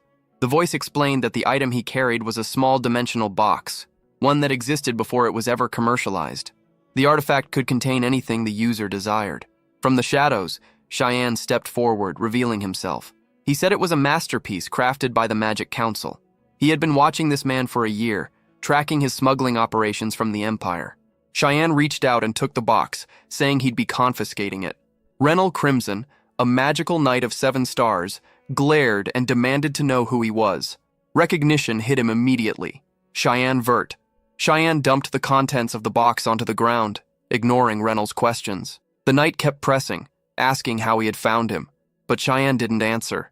He only remarked that Renal must have had an informant guiding him to the right places at the right time. Renal denied everything, insisting he had no idea what Cheyenne was talking about. Cheyenne told him there was no point in lying. The blood of those creatures was already being sold inside the Empire. That was how the nobles had sent him the Hellhound blood gift in the first place. Renal broke into a cold sweat, wondering who had leaked this information and how this kid knew so much. He couldn't even figure out how Cheyenne had trapped him, but if he could just move even a little. He stretched out his hand, summoning fire magic in an attempt to burn Cheyenne alive. The explosion went off with a roar, the blast engulfing the clearing. Hidden in the smoke, Renal muttered that it was good he had taken the situation seriously. One could never underestimate a member of the Vert family. He allowed himself a breath of relief. Then his body jolted. His hand was gone. He screamed, staring in disbelief as blood sprayed from the stump. The mist before him shifted, taking shape, and when he saw Cheyenne within it, he froze. It couldn't be. The boy was from the mist. Before he could react, Cheyenne seized him by the throat and slammed him against a tree. He gave him 2 choices: confess and die quickly, or deny it and die in agony. Meanwhile, in the Western Trade Zone, workers were sorting through shipments. 2 crates labeled as potions drew their attention. They joked about what might be inside the larger box, curious about its contents. When they pried it open, their smiles vanished. Inside was Renal's severed head. Up on the mountain ridge, Karam asked if he planned to let the others live. Cheyenne said yes. This was enough of a warning. Those men had always been smuggling demon materials into the Empire. The goods would end up in the hands of the Magic Council, a place where people committed every kind of insanity in the name of magical study. Cheyenne muttered that whatever they were doing with demon blood was beyond reason and needed to be stopped. Karam accused him of living for others in this new life. He disagreed, saying he was only preventing more people from using demon blood. Far away in the Empire, inside a lavish mansion, Eshel sat in bed reading a letter. It informed him that Cheyenne had gone to the front line with their father. A woman lounged beside him, curvy, playful, and clearly enjoying his company. Eshel, ever the charming villain, knew how to indulge himself. The woman asked if that Cheyenne was his younger half-brother. Eshel confirmed it, saying the kid was a headache in more ways than one. Suitcases were stacked high as Emily cheered, relieved they were finally leaving the front lines. She was certain the academy would be calmer, safer, and far less chaotic. Cheyenne, however, knew better. The academy was no sanctuary. It was a cruel pit where lives were crushed under political schemes, a place ruled by envy and greed, where, ironically, learning was the least of anyone's concerns. Emily was lost in her own world, rambling about how she'd find a skilled instructor at the academy. That's when Cheyenne began to realize she fully intended to follow him there. Sometime later, he returned to the duchy, enjoying a brief moment of calm. A sudden sound made him turn. Krantz stood there, catching him off guard. The others asked what he was doing around, but before Cheyenne could greet him, the boy had already bolted. Karam's voice echoed in his head, asking who that idiot was. Cheyenne answered it was Krantz, but added that he didn't care. Karam scoffed that his brother was the complete opposite, and Cheyenne replied that didn't make sense. His true opposite was someone else. He opened the door and stepped back into the mansion. This time, every servant greeted him politely. He remembered how they used to ignore him before, but now their courtesy felt hollow, most likely his father's influence. Still, hard work had changed much over the past year. As he reached for the next door, a wave of familiar energy brushed against him. He already knew who it belonged to. His irritation rose as he turned the handle slowly, certain only one person could be waiting on the other side. Eshel stood there, saying it had been a long time. Cheyenne clenched his jaw, fighting to keep his composure. When he didn't respond, Eshel teased him, asking if he'd forgotten his own brother. Cheyenne tried to keep calm, but his eyes were already burning red. He couldn't, not with him standing there. A dagger materialized in his hand, his intent clear. He would kill him now. But Karam intervened, gripping his wrist and warning him that if he didn't control himself, he'd get his skull smashed before he could act. Besides, killing Eshel now would be far too easy, and not nearly as satisfying. Cheyenne exhaled, forcing the rage down, and greeted his older brother. Eshel smiled faintly and asked if he remembered him. Cheyenne replied that it was impossible to forget a brother's face. Eshel reached out, patting his head as if he were a child, saying he was glad, relieved even, that his little brother still remembered him. He added that he'd heard about Cheyenne's drastic improvement in fencing, claiming he'd soon be a great help to House Vert, especially on the battlefield, where he would fight alongside his brother. Cheyenne agreed calmly, saying he was eager to do just that. Eshel's eyes lingered on him, pleased by the answer. He said the only reason he had come here was to find his little brother. Cheyenne knew exactly what that meant. Eshel never sought out anyone who wasn't useful to him. The moment he realized his brother was only here out of self-interest, Cheyenne's tension eased. Smiling faintly, he said he too had wanted to see his brother again. Emily staggered down the hall, dragging the suitcases with both hands. Exhaustion weighed on her as she dropped them with a loud thud, complaining that the trip had been way too much. She yelled toward the door, demanding how he dared leave all the luggage for her to handle alone, then froze when Eshel appeared right in front of her.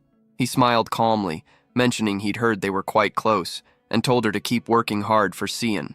After that, both men left, offering polite thanks, leaving Emily still standing there, pale and speechless. When she recovered, she shouted after Cian, saying she nearly died of fright because he hadn't warned her that Eshel was there. Cian didn't answer. He just told her to step out for a while. When she asked why, his cold stare silenced her. He said it wouldn't happen again. The look on his face startled her. It was something she had never seen before. Moments later, Cian stumbled into the bathroom and leaned over the toilet, vomiting. Dizzy, he asked Karam why she had stopped him earlier. She answered that he should be thanking her. He insisted that it had been the perfect moment, If he had failed, she would have simply taken over his body anyway. Karam told him that the deeper his hatred grew, the stronger it made her. He smirked faintly, saying that was just like her. Meanwhile, a man approached Eshel's chamber door and asked permission to enter. Eshel allowed it, and the man reported that he had confirmed the location of the second young lady.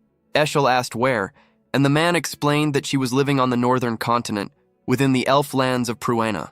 A small smile crossed Eshel's face. He remarked that it was remarkable how she managed to blend even among those she once despised, a sign of how strong her affinity truly was. He ordered the man to report immediately if she showed any intention of returning to the Empire. The man hesitated, then asked if something had happened to change Eshel's mood. Eshel questioned why he thought that, and the man explained that his aura felt far brighter than usual, as if he'd just experienced something exhilarating. Eshel admitted that incredible might be the right word, but at the moment, he was actually furious. The servant froze in fear, stammering out an apology. Eshel's expression darkened. He had studied Cian's gaze earlier. It wasn't the look of a nervous boy. It was the stare of someone who had just seen his enemy. Something was definitely off about that kid. He decided he'd have to keep a close watch. The subordinate nodded quickly, saying he'd assign someone to monitor Cian's every move. Eshel turned toward the window, replaying that moment in his mind, wondering what his brother was hiding. Outside, several carriages were gathered in front of the mansion. Emily stood beside them, yelling that she was extremely disappointed in the young master. Cian dismissed her anger, saying it was her own fault she couldn't come along. She wasn't fit for guard duty. That only made her angrier, snapping that he should have said so earlier. The carriage started moving, and Cian waved casually, telling her to relax. Emily shouted back not to cry just because she wasn't there. He made a goofy face, pretending to agree, which only made her freeze in disbelief that he was actually leaving like that. Emily screamed after him, her voice cracking as she told him that even if the others mocked or beat him, he should never lose heart. From a distance, she kept yelling for him to come back safely. Inside the carriage, memories surfaced. When he was 8, he had fallen ill with a high fever that left him unconscious. No one in the mansion had cared enough to tend to him, except Emily. She had carried him on her back through the rain, searching desperately for help. After wandering for hours, she had finally found an old man willing to open his door. If not for her, he probably would have been discovered dead in one of those cold, empty rooms. He smiled faintly, remembering that moment. With that same warmth, he thought how he'd once told her that if she kept following him like that, she'd end up dead, and that he couldn't take her to the academy because she was too precious to him. Now, sitting alone in the carriage, Cheyenne noticed the absurd number of escorts assigned to him. 6 intermediate knights, just to accompany the young master to the academy. Something about it felt off. He suspected he'd see blood before arriving. By late afternoon, the knights exchanged glances and decided to halt for the day. They told him they would camp there for the night. Cheyenne asked how far they still were, and they replied that the central city of Saffron was close, that they'd reach it by morning. He nodded, but inwardly, he knew they were lying. This forest wasn't anywhere near Saffron. Setting up camp this early, in such an isolated area, while pretending otherwise, it couldn't be coincidence. They were planning something. When they said everything was ready, Cheyenne stepped out of the carriage, feigning ignorance, commenting lightly about how nice the air felt. Surrounded now by the 6 knights, he asked whose orders they were following. One of them hesitated, beads of sweat rolling down their faces. No one answered. Then Cheyenne caught it, the faint smirk on one man's lips. His eyes narrowed. He asked again, voice cold, whose order it was. The smirking knight drew his sword, saying Cheyenne didn't need to know since he'd be dead soon anyway. The others approached, murmuring apologies, insisting it wasn't personal, just duty. They promised to make it quick and told him to close his eyes. The knight stepped forward, sword raised, bidding his farewell, then stopped mid-swing as his head flew clean off. It hit the ground with a dull thud, rolling like discarded garbage. The others froze, staring in disbelief. Cheyenne's tone stayed calm as he repeated the question. Whose order was it? Now, real fear set in. They trembled, paralyzed, not knowing what to do. He looked at them with quiet disdain and asked why they were frozen like statues. Did they truly think it would be that easy? One knight still couldn't process what he was seeing. Another finally snapped, lunging forward to strike from behind. In an instant, Cyan appeared on the other side, slicing twice before anyone could react. 2 men dropped, one taking cuts across the shoulder and arm. Another tried to flee but collapsed in agony mid-run. Shin had only struck from behind. He hadn't needed to do more. The carnage was already done. The man who had been thinking a moment before now sobbed, unable to accept that an 11-year-old could butcher so many. None of them had survived the dragon encounter after all. Using mere intermediate knights for this job had been a disaster. The crying man crumpled to the ground as Cyan stalked closer and demanded to know who gave the order. Through shaking breaths, the man blurted that it had been Duchess Margaret's doing. Shin felt awkward.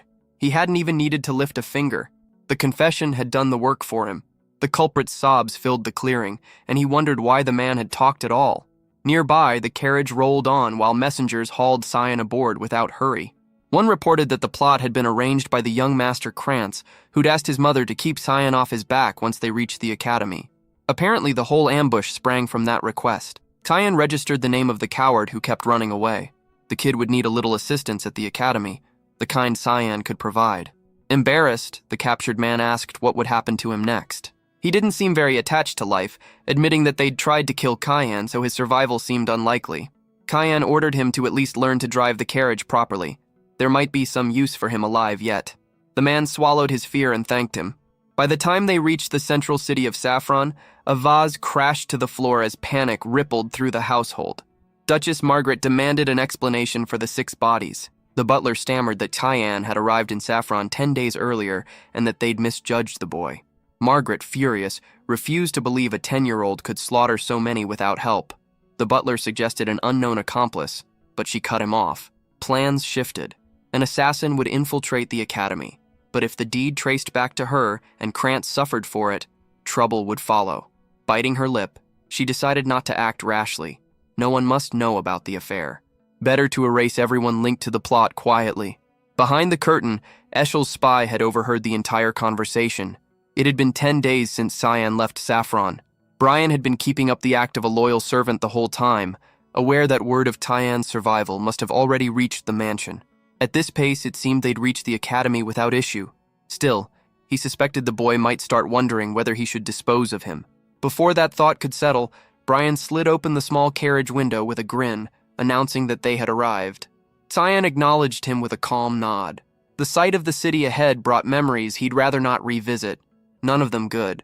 The academy loomed larger than he remembered. A lot had changed. At the reception, he presented the Verde family's crest. The clerk, visibly eager, promised to register him right away.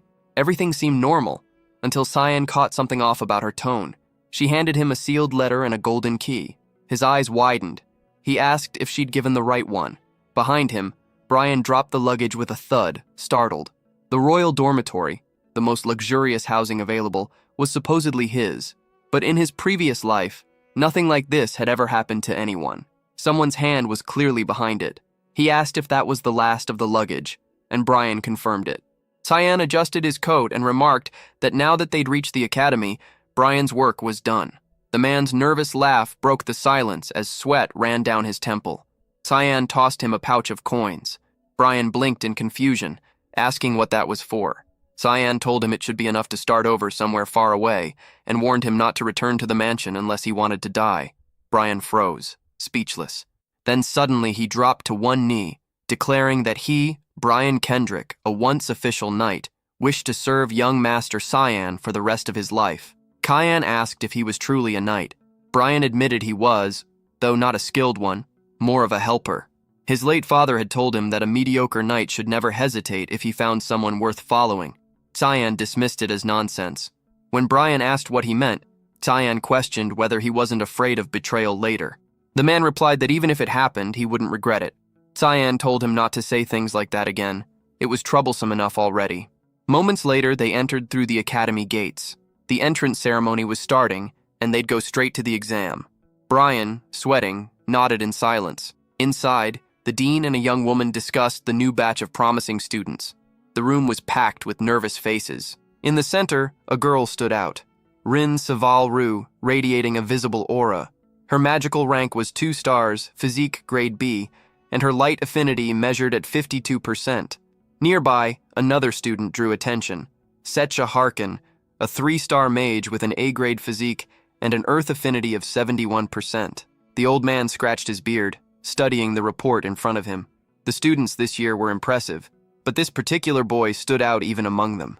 His magical grade registered at 1 star, yet his physique ranked S. His element was darkness, an astounding 92%. Across the table, the academy instructor, Sirikan Negriti, commented that even Elise Vert, the so-called daughter of God, possessed only an 88% water element. The old man found that amusing. The one everyone believed to be born with untouchable talent had been surpassed by her own brother. The man speaking was none other than the academy's chancellor, Kundal Quizzle. Still, Sirikan raised a concern.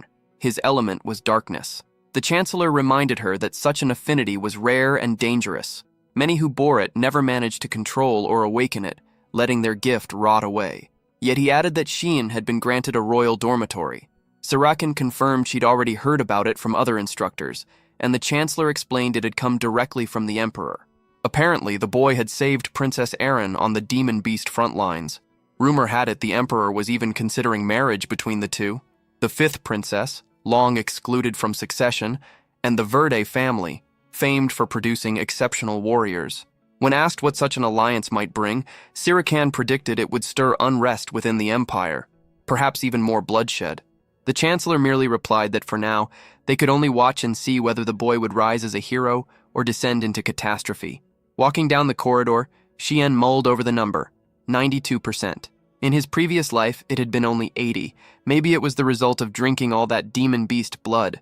His thoughts broke when he noticed someone ahead, Krantz. Krantz froze at the sight of him, muttering that Shien looked strange. Behind him stood a stocky boy who smirked and asked if this was the kid who'd been bossing Krantz around. The same boy sneered, mocking that Shien didn't even know who his mother was. Shien recognized him instantly. Popper Penneron, son of Marcus, one of Krantz's old lackeys who'd helped torment him in his past life. Seeing the two together again was almost satisfying. Popper shoved Krantz aside, saying the kid needed to be crushed. Krantz panicked, begging him not to, but before he could finish, a fist slammed into his face, sending him crashing against the wall. While Krantz groaned, Shien crouched beside him, asking if he wanted to talk about a few things. Hesitant and trembling, Krantz agreed. Sweat poured down his face as Shien rested a hand on his shoulder. In a calm voice, he warned that he didn't mind plans being made, but if he found out about one more scheme, Krantz wouldn't graduate with all 4 limbs intact. Krantz collapsed to the ground, defeated, while Shien turned away, muttering that this academy was going to be entertaining. Elsewhere, in one of the restricted archives, Sarika was deep in thought about him. She admitted to herself she'd have to keep a close eye on that boy. Walking over to a shelf, she reached for a certain book, only to find it missing.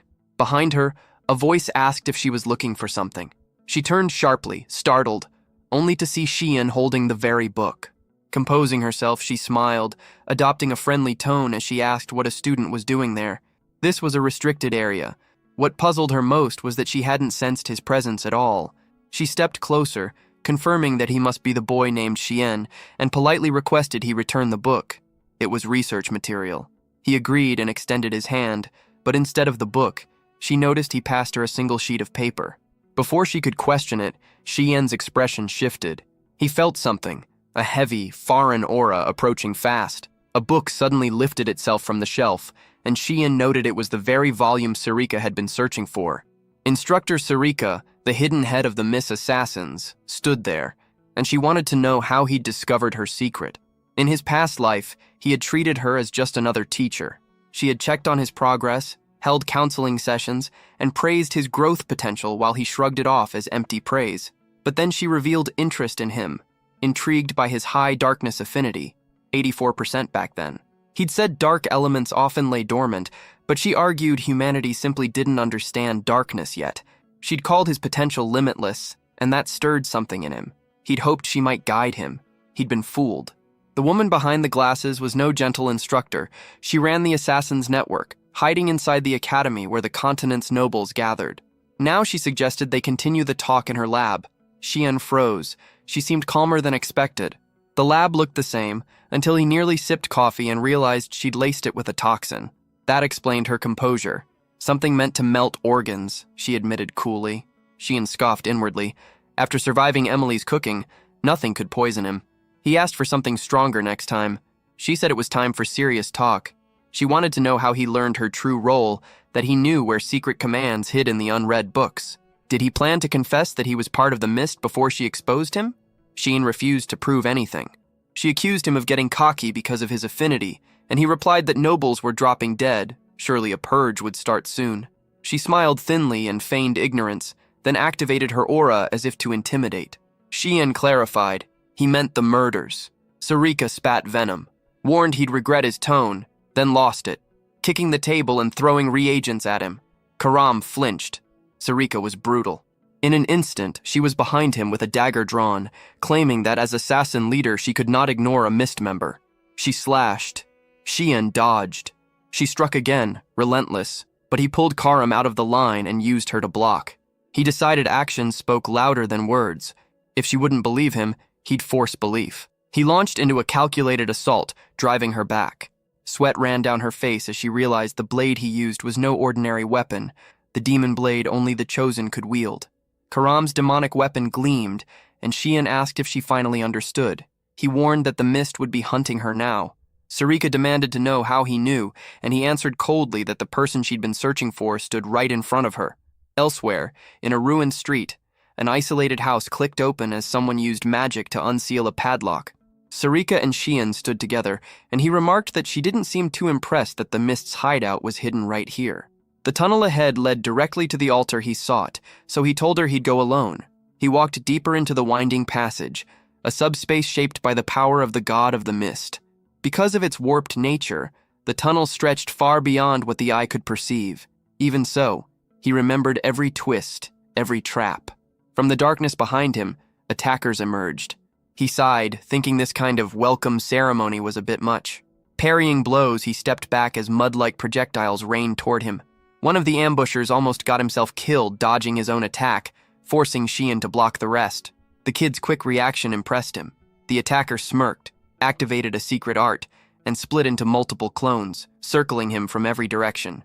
But Sheen had his own tricks. Recognizing the technique, they couldn't understand how someone so young could use it. Then his aura shifted. The wave of murderous intent rippled through the air, a killing art known only to veteran assassins. The men gasped for breath and dropped to the floor, unconscious. He knew they wouldn't wake up anytime soon. Only one remained standing. Maybe an executive? Sheen prepared another move, but the man struck first, deflecting the blow and using a skill that disrupted Sheen's own. The attacker's mask fell, revealing Sarika beneath it. She smirked, admitting she could no longer hold back, calling him Sheen Vert. He froze, caught off guard. Sarika, again in front of him, demanded that he show his true strength. Sheen responded with his savage strike, sending her flying across the chamber. She landed on her feet, eyes gleaming. Intrigued, she wondered aloud how he could use two assassination arts so effortlessly. She wanted to see more, her excitement rising while the others ran for their lives. Sheen knew that look. Combat lust. Once overtaken by it, she wouldn't stop until one of them was dead. He should have fled, but instead, she pressed forward, urging him to continue, insisting it was what he wanted too. She lunged again. He parried. She reminded him that no one would notice anything here. It was a sealed subspace. He didn't need to hold back. Realizing escape was impossible, Sheen prepared to go all in, even if it meant killing her. Then pain shot through his body. Something struck his neck. He collapsed to the ground, dazed. Karam appeared beside him, saying she knew it would end like this and told him to rest. Sarika demanded to know who she was. Karam stepped out of the mist, stating she hadn't planned to interfere, but Sarika should already know. Sarika bowed slightly, recognizing the demonic blade herself, Karam. Karam's tone sharpened with anger as she asked how Sarika dared attack her master. Sarika replied that the whole ordeal had been a test, to confirm his identity. Karam snapped back that she could have just contacted God instead of staging this mess. If Sarika wanted to handle things this way, then Karam decided to treat it as a challenge. Sarika, however, reminded her to worry about the heir first. Karam froze the moment she looked down and saw the boy unconscious and bleeding on the ground. Sarika explained that Karam's materialization was unstable. She was draining every bit of Shien's life energy just by staying manifested. Karam grabbed him by the collar, furious that someone who had consumed so much blood could still be this weak. Sarika calmly added that, as the leader of the mist, she would never refuse a proper battle. If Karam wanted to challenge her, then she had no choice but to accept. Karam frowned, muttering that the woman was definitely not normal. Xian stirred slightly and asked why Karam had even manifested. She brushed him off, saying she'd crush the reckless girl quickly. Sarika's excitement only grew. She said it would be an honor to fight someone like Karam. The Blade Spirit warned her not to beg for mercy later, and Sarika simply smiled, claiming she looked forward to it. Before either could make the first move, a voice echoed through the corridor, firm and commanding. It told them both to stop. Everyone froze when they recognized it. The voice of Lord Air. A portal opened in front of them, swirling with black mist, and the command came again. The heir must be sent to the altar immediately. Sarika obeyed without hesitation. Xian, regaining his focus, felt a surge of anticipation. At last, he would meet the one called the God of Darkness, Air himself. Many across the world called the God of the Mist a vile being, one who killed as casually as others ate, masking his atrocities as divine justice. Yet, in his mind, those deaths were acts of righteousness. By dying, the wicked were purified. To most, his reasoning was madness, the logic of a lunatic pretending to protect the powerless. Xian stepped through the portal and emerged before a massive staircase leading to a shadowed throne. From above, a voice asked if he knew who stood before him. Xian answered that it was obvious. Air, the god of the black mist. The being regarded him in silence, then asked if he was Xian Vert, and what right he had to call himself the Air. Xian countered with a question of his own, asking if the god couldn't already sense the mist's power within him. Air explained there were two paths to becoming an heir. Either the mist stone was granted directly by him, or the stone itself chose its successor. Since he had never met Xian, it must have been the latter. The stone had vanished from the altar a year ago. What puzzled him was that Xian had not only awakened its power, but controlled it with unnatural skill for someone his age. Even his eyes looked too old for his body. That meant only one thing. Xian came from a timeline beyond his understanding. Xian found that curious, saying he had assumed the god knew everything. Air replied that if he sought an omnipotent being, he had come to the wrong place. He had long been stripped of his divine status. Xian had suspected as much. Still, Air frowned, noting how unusually easy all this felt. Xian asked what he meant, and the god admitted that he had simply been sitting here, waiting in silence, and now, his heir had finally appeared. Why was Xian doing all of this in his place? And worse, why had he brought something so unpleasant with him? The god of the mist could hardly believe that this boy, unsatisfied with wielding the demonic blade, would dare covet the sacred spear's power as well. Xian only smiled, claiming he had no interest in such a thing. If the artifact was never used, then it was nothing more than trash collecting dust. The god rose from his throne, calling the boy's attitude peculiar, but said the proper rituals still needed to be done. Raising his hand, he declared that Xian would now become the absolute creator, the heir who would inherit his power. Then he asked if Xian truly desired that title. In his previous life, Xian remembered answering that he wanted to live for his older brother. That had been pure foolishness. The god hadn't even cared for his answer back then. When Xian disappeared, the realm collapsed. He'd wondered whether they had ever wanted something from him at all. The god had said there were things far more important than misguided convictions. Now Xian realized the deity might have foreseen everything. He stepped closer, saying he no longer held any faith or ideals. The god looked puzzled, and Xian continued, saying he would use this power in the most selfish way possible, only for himself. The god told him that right and wrong existed only through personal judgment and asked if he wouldn't regret such a choice. He warned the boy to choose his words carefully, or he would strike him down right there. Xian simply replied that he didn't care about the consequences. He would obey no one's commands. Walking his own path was all that mattered. The god noted he seemed to have something planned and asked what it was, but Xian refused to answer. The deity dismissed it, saying the only task that mattered was to cleanse the names he would be given. Nothing else. Then, without warning, he appeared behind Karam, saying it was time for a little talk with his daughter. He tugged at her cheeks, teasing that she'd changed, that she had grown quite fond of her master. He tried to shower her with affection, laughing while Karam struggled to push him away, furious. He continued trying to smother her with his so-called fatherly love while she called out desperately for Xian, who stood there pretending not to see a thing. The god leaned closer, ready to kiss her cheek, when suddenly a glowing pentagram flared between them. The air rippled with energy, magic circles spinning in rapid succession. Karam stumbled back, confused, asking what was happening as her form began to solidify. She looked at her hands, real hands, and felt her body pulsing with warmth. For the first time, she could feel weight, breath, and movement. Sien's eyes widened. He hadn't spent a single drop of mana. Karam demanded to know what he had done. He shrugged, saying he had merely shared a little of his power. She grabbed him by the collar, shaking him furiously, while Sien muttered to himself that father and daughter truly were two of a kind.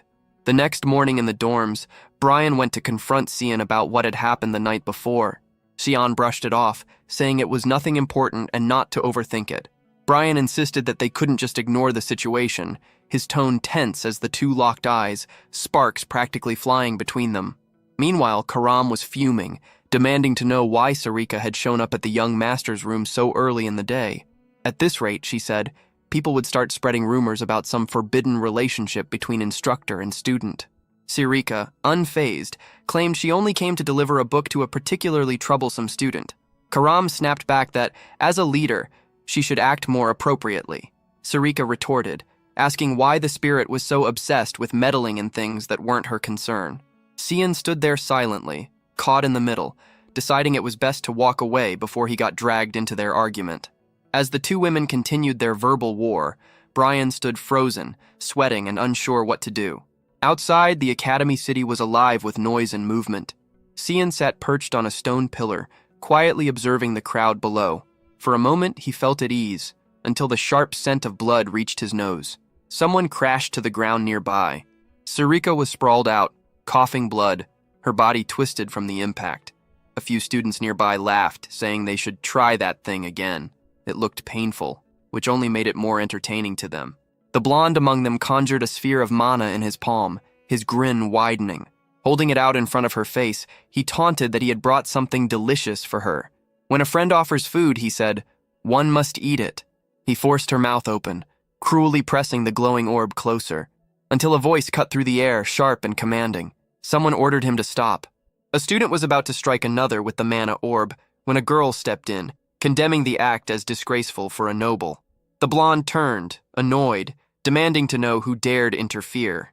He introduced himself proudly as Beret Rumil, son of Duke Rumil, then asked who she was supposed to be. The girl met his gaze and calmly introduced herself, Princess Erin Savalro of the Empire. Recognition flickered in his eyes. A smirk spread across his face as he mocked her title, calling her the Empire's famous Fifth Company girl. He stepped close, pretending to bow, saying it was an honor to meet her. Erin ignored his sarcasm, demanding an explanation for the scene she'd just witnessed. He shrugged, saying it was nothing serious, and suggested she ask the boy herself. Turning to the trembling student, he ordered him to speak up. The boy flinched as Erin grabbed him by the collar, asking if he was hurt. He stammered that he was fine, completely fine, in fact. Erin frowned, unconvinced. His clothes were torn, his lip bleeding, and yet he insisted nothing was wrong. He averted his eyes, mumbling that they were only joking around and that she should leave. Beret laughed, mocking her, asking if she'd heard that. "See?" he said with a sneer. "Apparently, I should be the one feeling insulted here." Erin declared she was taking the boy with her, unwilling to leave him in that situation. But before she could move, the blonde student grabbed her wrist, his grip firm and arrogant. She demanded to know what he thought he was doing. He mocked her, reminding her that the boy himself had told her to go away. Erin warned him coldly that he was holding the arm of an imperial princess. The blonde only laughed, saying it didn't matter. She was just the useless fifth princess of the empire. Sien, who had been nearby, caught every word. His expression darkened as the blonde's arrogance echoed through the courtyard. In that instant, the air shifted. The guy reached for his aster and transformed, mana flaring around him as his posture changed. Erin flushed slightly when she noticed Sien standing there, but his eyes weren't on her. They were fixed on the kid before him, curious and calculating. The name Reshmus crossed his mind, stirring memories buried deep in his past. Two figures clashed in the empire of Garum, in the stronghold of Fort Klein. Sien remembered that battle clearly. He had fought against her, the most formidable swordswoman of her generation, Reshmus Klein. At first, he'd mistaken her for a man. The revelation had been an unexpected reversal. She wasn't just skilled, she was extraordinary. Originally from the UCF Empire, she had inexplicably joined Garum's dominion after graduating from the academy, even renouncing her nationality. Xian had blocked one of her furious strikes from the throne platform, his body reacting instinctively. She launched another attack, swift and clean, but he vanished and reappeared behind her. His counterstrike landed squarely against her spine, and she collapsed to the ground, motionless. What had looked like training had actually been an assassination ordered by the Empire. The mission was to eliminate her quietly, but she discovered the truth, and the confrontation became an official duel. For him, it hadn't been personal. He had simply admired her strength, someone who reached the pinnacle of swordsmanship without political favor or lineage. Killing her without a fight would have been a waste.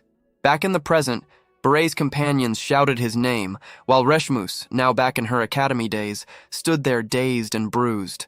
Beret staggered to his feet, annoyed that others were interfering, ranting that busybodies needed to mind their own affairs. He recognized Xian then, Xian Vert, the young master he'd heard rumors about, the one who had fought on the front lines.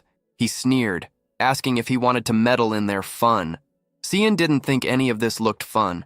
Injecting mana orbs into someone's body could destroy their internal flow, permanently crippling their magic. He asked if their game involved forcing mana orbs into people's mouths. A dark grin crossed his face as he summoned a massive orb of black energy, saying he'd join in too. Beret broke into a sweat as the sphere grew larger above Xian's hand. The boy asked mockingly why his mouth wasn't open yet, then casually lowered the enormous orb as if ready to shove it down the blonde's throat. Later, in the dorms, Reshmus lay beaten and bruised on the bed. Marin, sitting beside her, said they had already treated her wounds. She just needed to rest for a while. Reshmus thanked them quietly, saying she could never repay what they'd done for her. Aaron, for some reason, felt a surge of pride, smiling as she said that their dear Xian had handled everything, so there was no need to worry anymore. Xian's gaze lingered on Reshmus, noticing the extent of her bruises. It was remarkable that she hadn't fainted despite so many fractures. She truly lived up to the title of the strongest swordsman. Then, out of nowhere, Reshmus asked if he knew her. She hesitated, cheeks slightly red, admitting that she had noticed him looking her way more than once. Kian explained that he had mistaken her for someone else and told her to forget about it, apologizing if he had made her uncomfortable. Erin stood to the side, listening carefully, her eyes darting between them. Reshmus brushed it off, saying it was fine, though a hint of embarrassment colored her voice. Suddenly, Erin asked where Reshmus was staying, and what she would do if those same bullies came after her again. Reshmus replied that she lived in the common dorms. Erin tilted her head and asked if she had any noble background.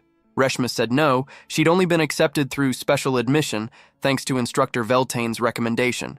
But when she arrived, the instructor had already been expelled. Xian understood immediately. She had lost her only support within the academy. What she had endured so far was likely just the beginning. Soon, she might even be expelled. Erin's expression softened with pity, and Kian turned to her, suggesting she take Reshmus in as an attendant. That way, the girl could learn swordsmanship while staying close to her. Erin blinked, confused, asking why he was calling him a girl. Couldn't he see it was clearly a boy? Xian simply said she was mistaken. Reshmus was a girl. Erin froze. Her entire world cracked for a second. From behind, Reshmus awkwardly apologized, explaining that she hadn't meant to deceive anyone. She'd just preferred short hair since childhood, which often caused misunderstandings. Xian could only think that fate seemed to love reversals. First, there had been a boy mistaken for a girl in the demon's domain, and now it was the opposite. Erin started crying, apologizing for not realizing sooner, and admitting she couldn't understand how Xian had known. Reshmus smiled faintly, saying it was all right, that she wasn't offended. Erin then asked what she thought about Kian's idea. To her, it sounded perfect. If Reshmus became her attendant, she wouldn't have to fear harassment anymore. She could focus on her studies and live comfortably. Reshmus asked what she could possibly offer in return. Erin confessed that she'd been feeling lonely and needed someone by her side. Grateful, Reshmus bowed slightly and promised to serve as her attendant from now on, never bringing her shame. Erin turned around, ready to thank Xian for the idea, but he was already gone. He'd slipped away quietly, knowing the two could handle things from there. As he walked through the corridor, he finally understood why Reshmus had left the UCF Empire. She likely wouldn't have lost control of her mana if not for that idiot Beret. Now, the one who had already been the most powerful swordsman on the continent would have her mana fully restored. She would likely become someone even he would struggle to defeat. But that didn't matter. His attention was fixed on something else. It was the thing Sarika had personally handed him earlier that morning, his first mission, his first real assignment for the association. Holding the card in his hand, he thought this was going to be a tough challenge for a first task. When Sarika gave it to him, she had said she believed in his potential. That line kept echoing in his mind. Still, if the missions were starting off at this level of difficulty, he didn't even want to imagine what awaited him in the coming days. Suddenly, a loud boom shook the area, followed by an explosion close by. Cian froze, wondering if a monster had breached the academy grounds. But instead of a beast, a massive figure appeared. A muscular boy nearly 3 meters tall, staring straight at him. The giant asked if he was Cian Vert. Slightly embarrassed, Cian nodded, trying to figure out what this was about. The boy introduced himself, boasting that while his magic level was only grade 1, his physical level was an S. He also mentioned he knew Cian was the youngest of the Vert family. His name was Seth Harkin, and he was, unbelievably, only 11 years old. Cian blinked, trying to process how a kid that age could be that huge and overdeveloped. Seth flexed his biceps proudly, talking about all the stories he'd heard, how Cian had slain monsters, survived a dragon encounter, and even earned an S-rank physique evaluation, something Seth himself had never achieved. That was why he wanted to challenge Cian to a fight. It was then that Cian noticed a mark on Seth's chest, an insignia he recognized immediately. It represented the desert kingdom of Spain, a powerful empire far to the east. In his previous life, Spain's entire military strength had revolved around one man, its crown prince. That prince had been a legend, a warrior so strong that no army dared invade Spain. Under him, the nation carried its pride as a land never conquered. But that same prince eventually fell, not in battle, but to something trivial. After years of neglecting his health and obsessively training, he died of a common cold. Cian couldn't believe he was now face to face with that same prince. This meeting had never happened in his past life. Whatever was going on now, it was something new and troublesome. Still, he decided to play along and asked if Seth wanted to fight immediately. Seth confirmed it with confidence, saying it was the only way to determine who was the strongest man. He even declared that he wouldn't take no for an answer. So naturally, that's exactly what Cian said. No. Seth blinked, confused, demanding to know why. Cian explained that duels like this had to be approved by the academy. They needed to file a request through the proper channels. The moment Cian mentioned where the office was, Seth didn't hesitate. He bolted in that direction, shouting over his shoulder that he'd be right back. Cian couldn't help thinking the guy was all brawn and no brain.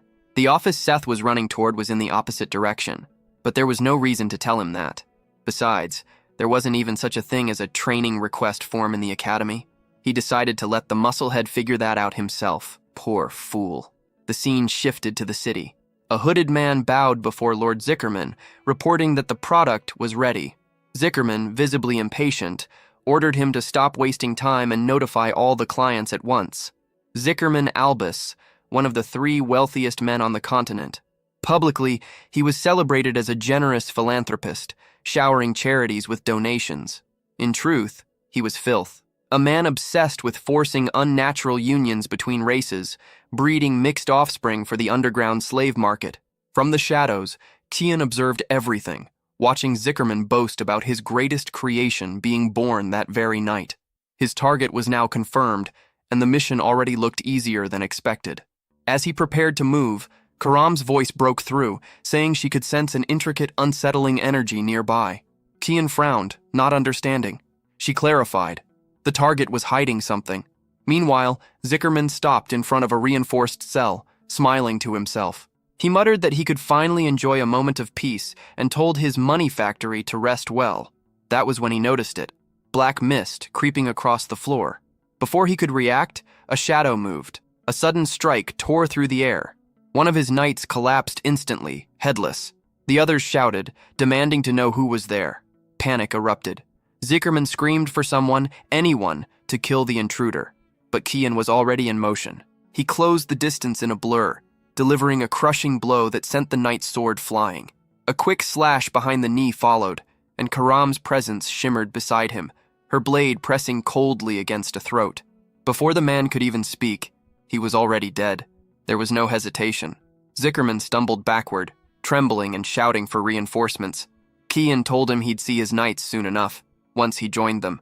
The tycoon had hired plenty of guards, but they were useless. Dragging himself across the floor, Zickerman stammered, offering money, begging for his life. Kian sliced through one of his hands without emotion, saying he had more than enough wealth already. The terrified man fell face first, clutching the bleeding stump. Kian called him by name, his tone cold.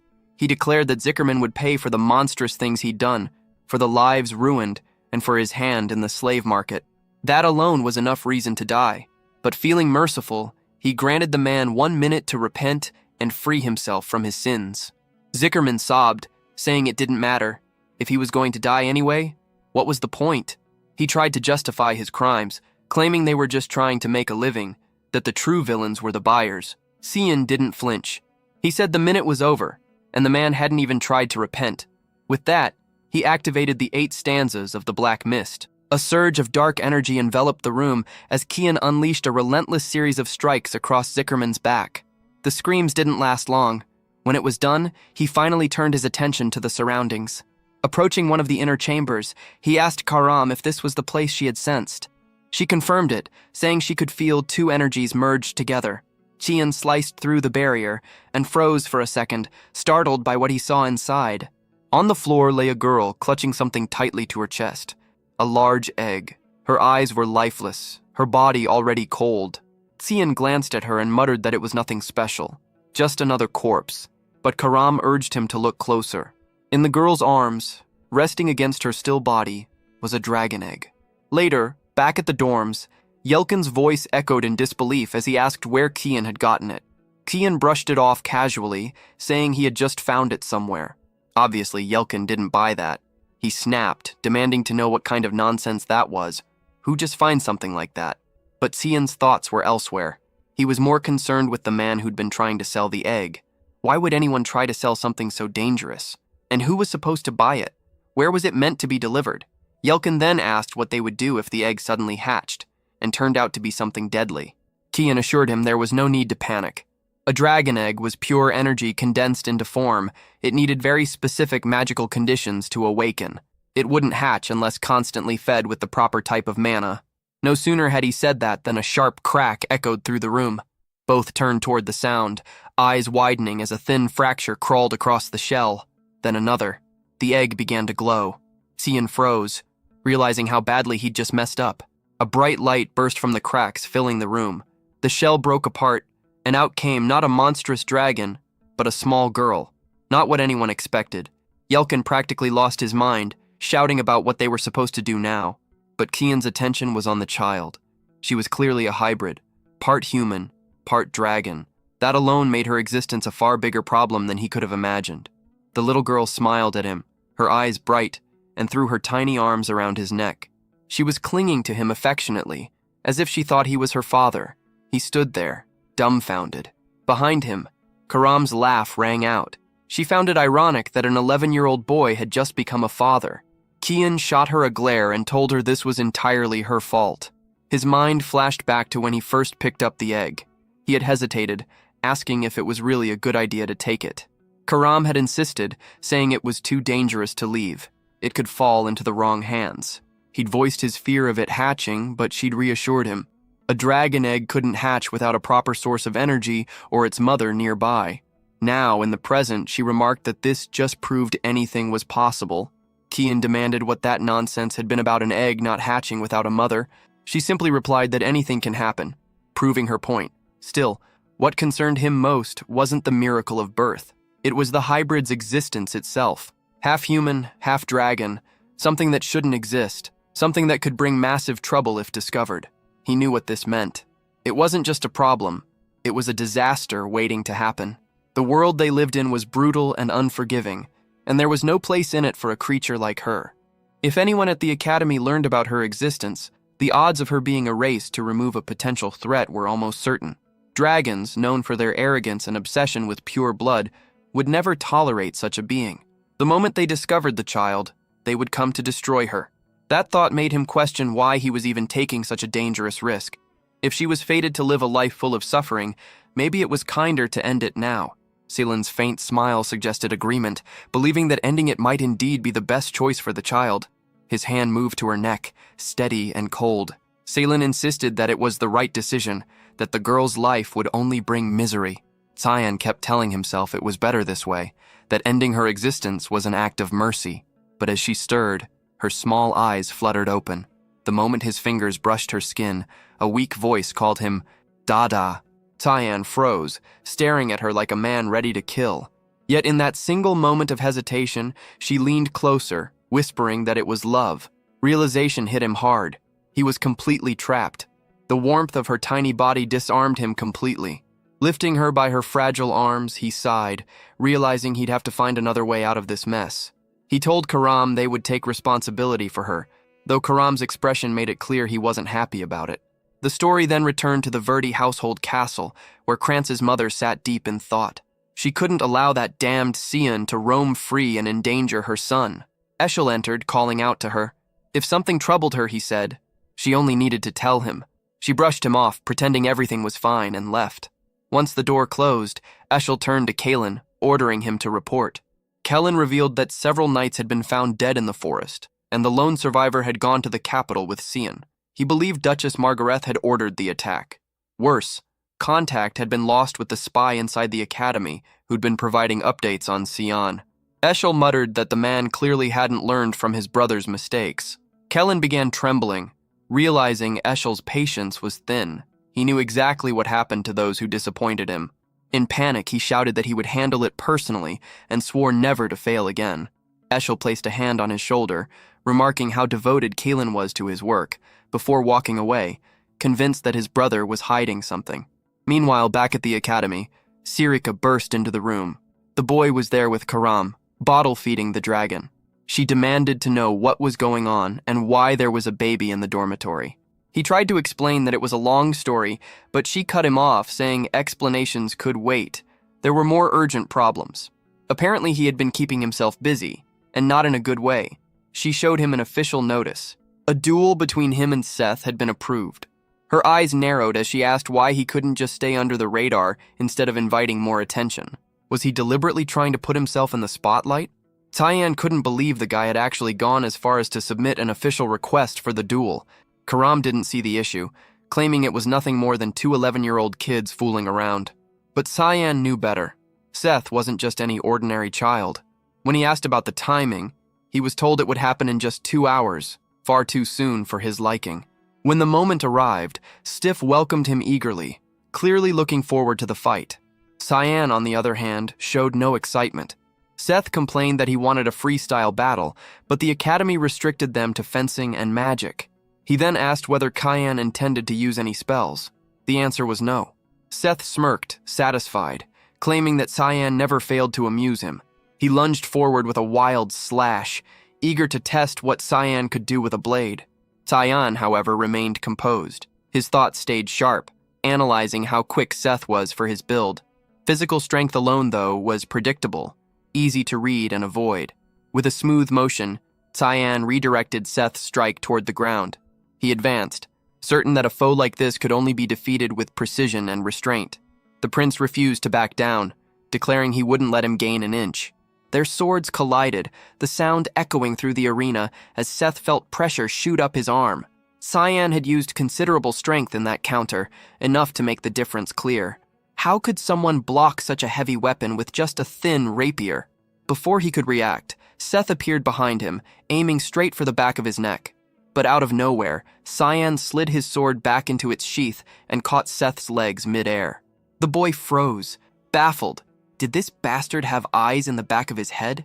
He twisted mid-fall, planting a hand against the ground to avoid crashing, and spun with enough force to nearly land a kick. The crowd gasped as Seth regained his footing, impressed that Cyan had turned the tables so quickly. The two of them looked less like kids and more like something beyond human. Seth grinned wide, a spark of madness in his eyes. He laughed, admitting defeat in swordsmanship, but vowed to win no matter what it took.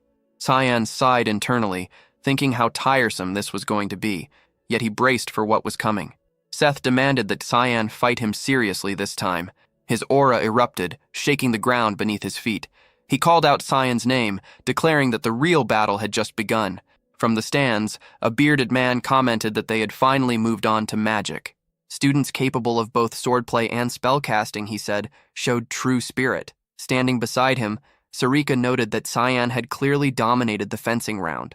Everyone knew Seth possessed an A-class body, but Cyan's was S-class, making the outcome inevitable.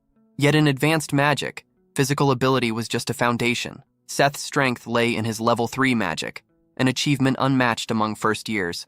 The man wondered how Cyan would handle that. Sarika, however, was visibly irritated, glaring at the arena, furious at how much attention this bastard was getting. Out of nowhere, a hand burst from the ground, Seth's desperate grip clawing upward. He threw a punch, and that was when Cyan decided it was time to use magic. The first strike was easy to dodge, but as he shifted to counter, something in Seth's movement caught his balance for a moment, and the warning came. He wouldn't be allowed to escape. A relentless barrage followed, each blow coming faster than the last. Yet Cyan slipped through them with ease. Seth then invoked Desert Fang. The ground erupted into a wave of sand, swallowing the arena until Cyan stood surrounded. He could tell Seth had at least 3-star magic. The attack was textbook, Gara's signature style, but when the sand settled, Cyan stood unharmed amid the dust. From that alone, he understood that Seth was capable of level 4 spells. The real issue wasn't whether he could win, but how to do it without drawing too much attention. Seth barked out a challenge, demanding to know how long Cyan planned to keep dodging. Cyan, unimpressed, wondered if Seth genuinely expected him to stand still and take a hit. Frustration boiled over. Seth shouted that a true warrior never runs from fate. Cyan's only thought was that, as far as he knew, they were both still students. That only pushed Seth further into rage as he unleashed a full sandstorm. From the stands, the old instructor watched intently while Sarika's face turned pale. She knew that was level 4 magic and couldn't understand why he'd resorted to it. Seth hurled another blast, eager to see if Cyan could dodge this one. Instead, Cyan stood his ground, deciding he'd take it head-on. Away from the chaos, Yelkin picked up the baby's bottle. He muttered that it was lucky he had experience raising children. After all, looking after his younger siblings had been brutal, but who would have thought that training would come in handy now? He called for the little princess, saying it was time to eat. Then he froze. The girl had already grown, noticeably so. Back in the arena, the sandstorm raged within a massive blue dome, designed to keep bystanders safe. But the shield was fracturing. Cracks snaked across it as the force inside built beyond its limit. Oscar, the mage maintaining the barrier, was speechless. No student should be capable of causing this. Sarika urgently told the Chancellor to end the match, but he refused, saying something was about to happen. Cyan finally invoked a forbidden technique, the secret art of the Void Sphere. Sarika's eyes widened. She didn't want him to reveal that power here. The storm began to fold in on itself, the howling winds devoured by a growing sphere of darkness. The professor laughed quietly, impressed by the sheer control the boy displayed. Sarika, on the other hand, was ready to strangle him for allowing this spectacle to continue. Seth's attack vanished into the void, every grain of sand pulled in until nothing remained. The orb swelled larger and darker, humming with pressure. Then Cyan clenched his fist, and it all stopped. Seth froze, completely lost. The audience stared in confusion, whispering about where all that energy had gone, or what that black sphere even was. No one had an answer. Cyan turned his eyes toward Seth, asking if he still intended to continue. The boy was drained, every ounce of energy gone.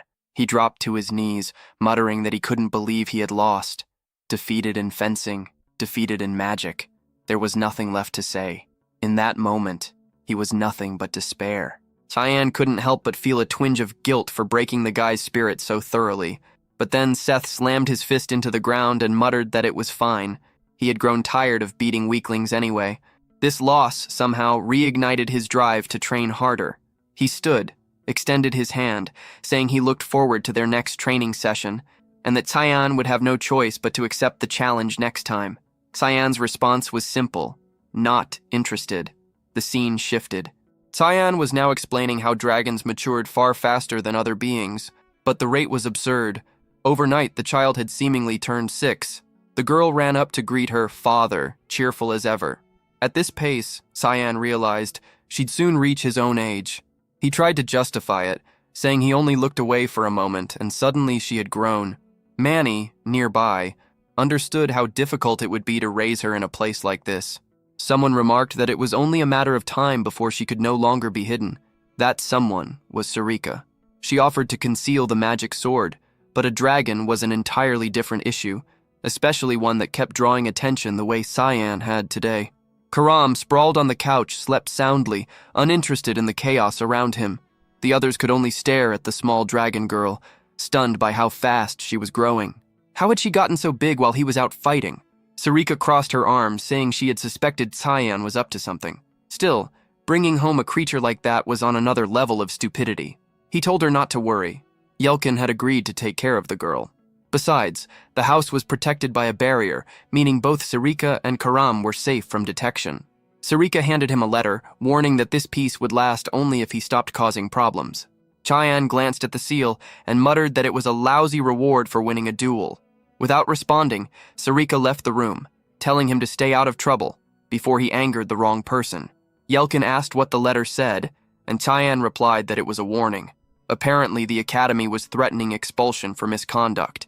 The little dragon girl panicked, saying that if her father were expelled, they'd all end up living on the streets.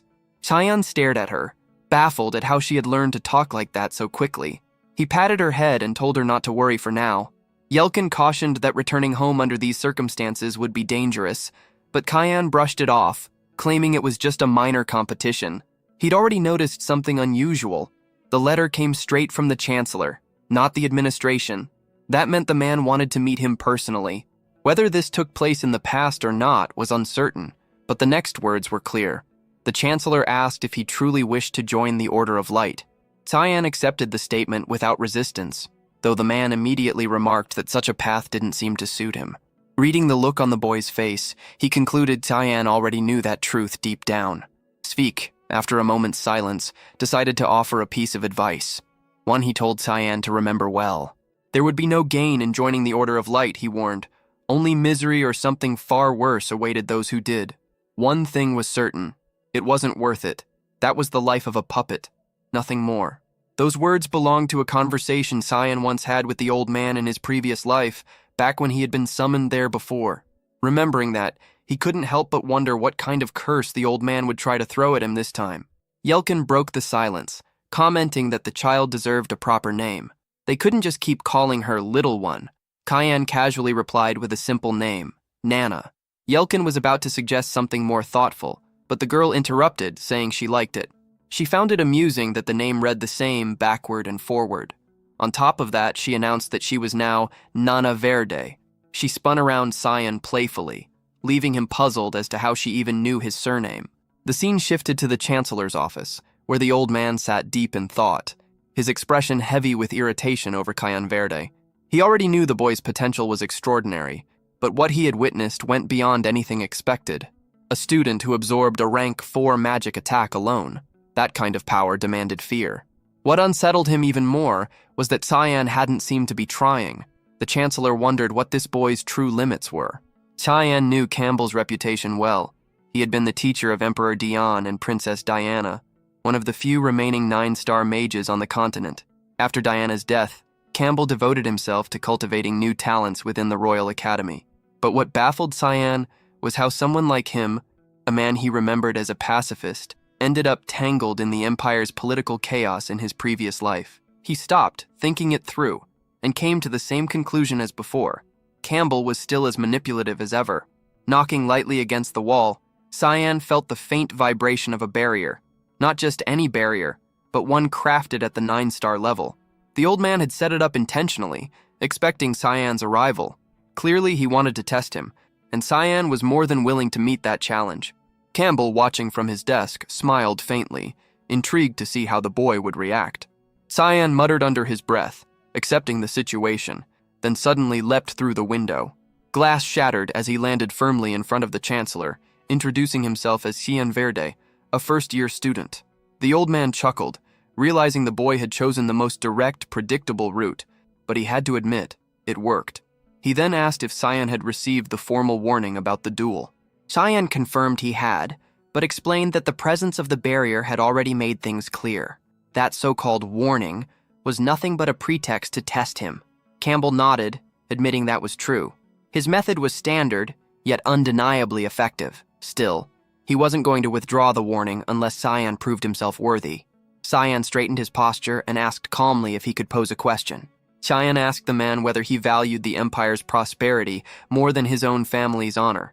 The old man stared at him in silence before responding that it was a daring question, but neither matter was any of Cheyenne's business. Cheyenne pressed further, asking what would happen if Emperor Dion and the third princess both showed ambition for the throne. Would the man remain neutral, doing nothing while they fought? The chancellor called such words not only bold, but dangerously reckless. As he listened, Cheyenne's mind drifted back to his previous life. This was the same man who had once told him he'd live as a puppet, and now he was no different. Back then, the chancellor had played a decisive role in helping Prince Luenel seize the throne, a prince notorious for his brutality and for slaughtering all his siblings. When the chancellor dared to question those murders, he was branded a traitor and thrown into prison. Kian slammed his hand against the table, demanding to know why things turned out that way. The old man countered by asking if Kian truly believed that the peace built over the last century could collapse so easily. He had thought the boy was bright, but now he saw nothing but ignorance. Ignoring the jab, Cheyenne listed the facts. The emperor's daughter and the second princess had already died from illness. The third and fourth princes were growing stronger and more influential. Empress Cassandra's faction was openly grasping for power and wouldn't stop until they controlled the empire. The so-called peace that held the land together was fragile, ready to shatter at any moment. And when that happened, even the academy would fall with it. The chancellor stared, astonished that an 11-year-old could outline the political state of the empire so clearly. He asked what Cheyenne's purpose was in saying all this. Cheon explained that he wanted to propose a deal, one that would bring peace to the chancellor's family and stability to the academy. All he wanted in return was for the warning against him to be revoked.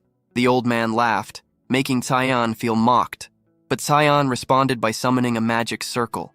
The chancellor raised a finger toward the ground, saying he'd crush Cheyenne's arrogance along with him.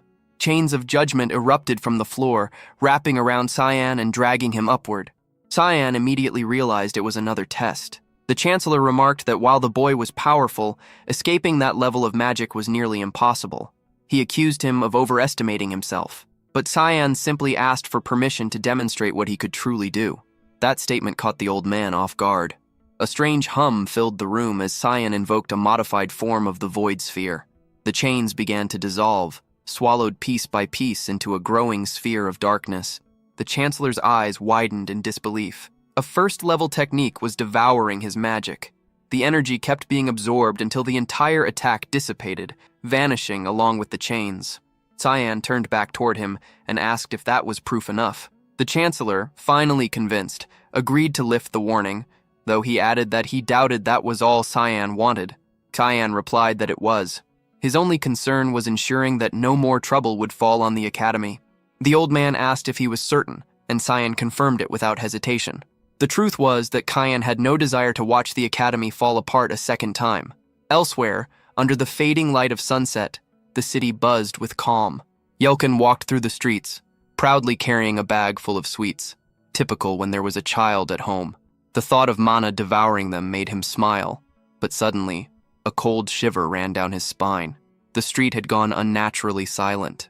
He tried to brush it off as imagination and continued walking, scanning his surroundings. Something moved in the shadows.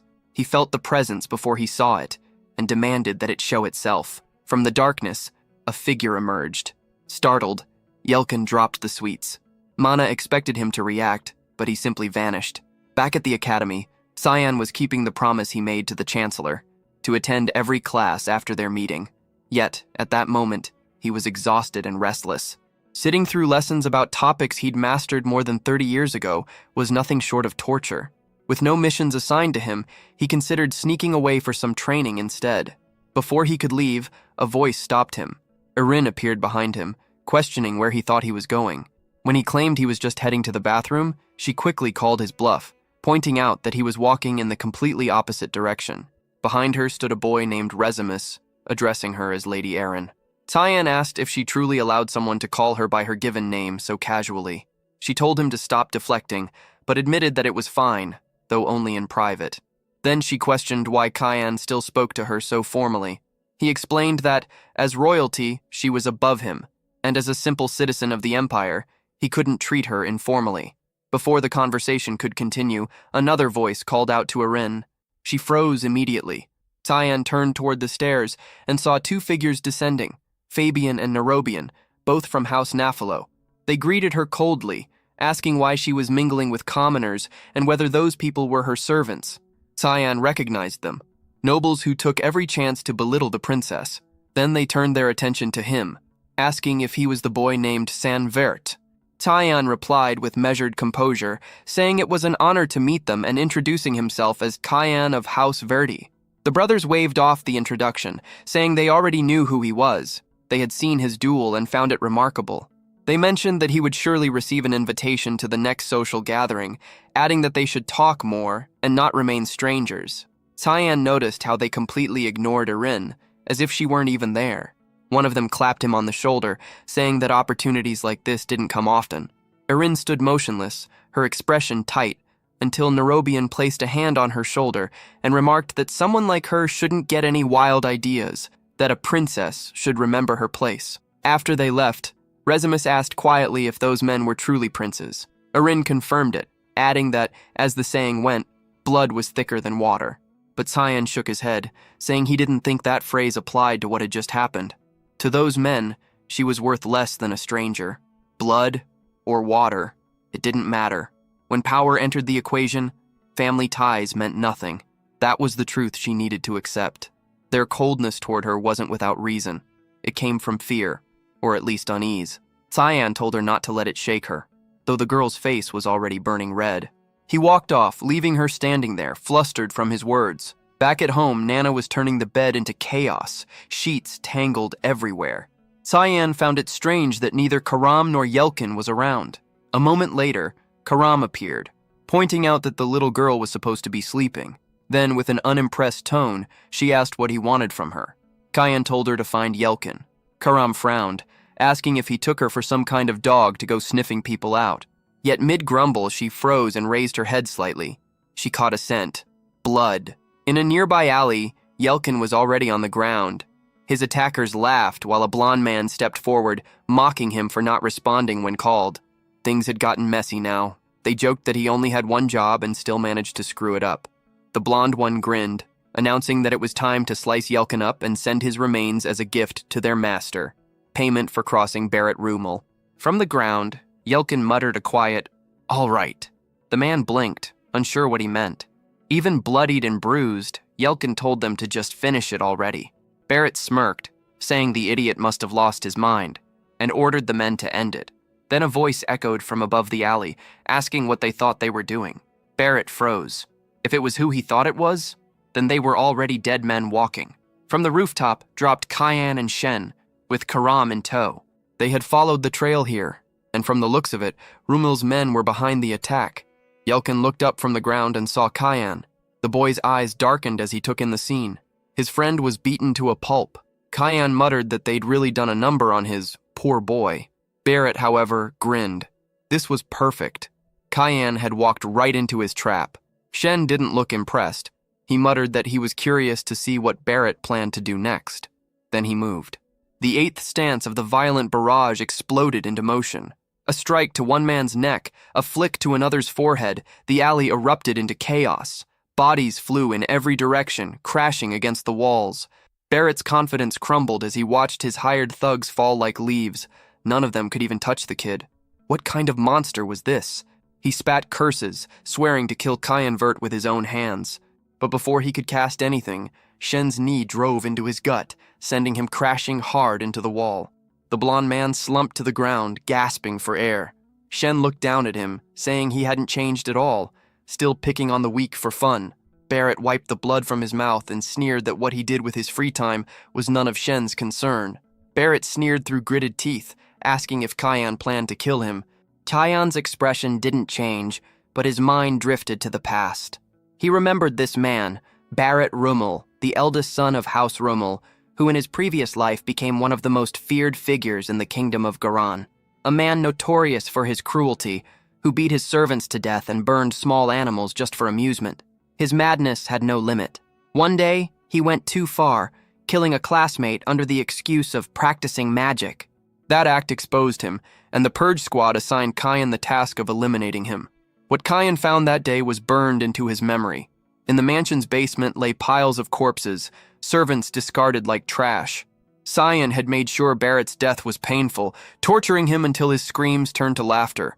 Even then, the man smiled, begging Cyan to finish it, claiming he was already bored of his own games. Now, standing before him again, Cyan understood that killing Barrett back then hadn't been punishment at all. A monster like him had already fulfilled every twisted desire he ever had. Death was too small a price for the destruction he caused. Cyan seized Barrett by the jaw, forcing his mouth open as he summoned a glowing orb of mana. Barrett demanded to know what he was doing, shouting that Shen would never get away with this. He was, after all, the heir of Garen's future. Cyan's response was cold and quiet. His hand shifted from Barrett's mouth to his throat, tightening. He said the man talked far too much. His biggest mistake wasn't the insults. Those meant nothing. His real crime was daring to harm one of Cyan's servants. Barrett's body twisted in agony, a sickly purple aura spreading across his skin. From above, someone watched intently, a spy from Axel's network. The man whispered to himself that he needed to report this immediately. This could interfere with his master's plans. But before he could move, a blade pressed against his neck. Sarika stood behind him, smirking, saying she had just found the rat tailing her boy. On the ground, Yelkin stirred. Cyan approached, and the battered man immediately apologized, saying he had brought shame to his lord. Looking down at him, Cyan felt a brief pang of pity. His servant was barely standing, beaten and broken. He asked Yelkin why he'd thrown himself into a fight he couldn't possibly win. Did he think dying in vain was what loyalty meant? Cyan understood Yelkin's intent, but he made it clear. This wasn't why he had chosen him. Loyalty didn't mean recklessness. He hadn't saved Yelkin to watch him throw his life away. He ordered him never to do something so foolish again. Yelkin, trembling and ashamed, could only apologize once more. Then Cyan lifted his head and called out to the unseen figures nearby, telling their leader to reveal themselves. Moments later, a group of Purge Squad members stepped out of the shadows, asking if they had really been that obvious. Cyan replied that it was hard not to notice when so many people moved together. Sarika soon joined them, announcing that she had brought a special gift. She tossed a man to the ground. Kellen, the one who had been following Cyan for days. Cyan recognized him instantly. Sarika raised an eyebrow, surprised that Cyan already knew. He replied that he'd had a strong suspicion all along.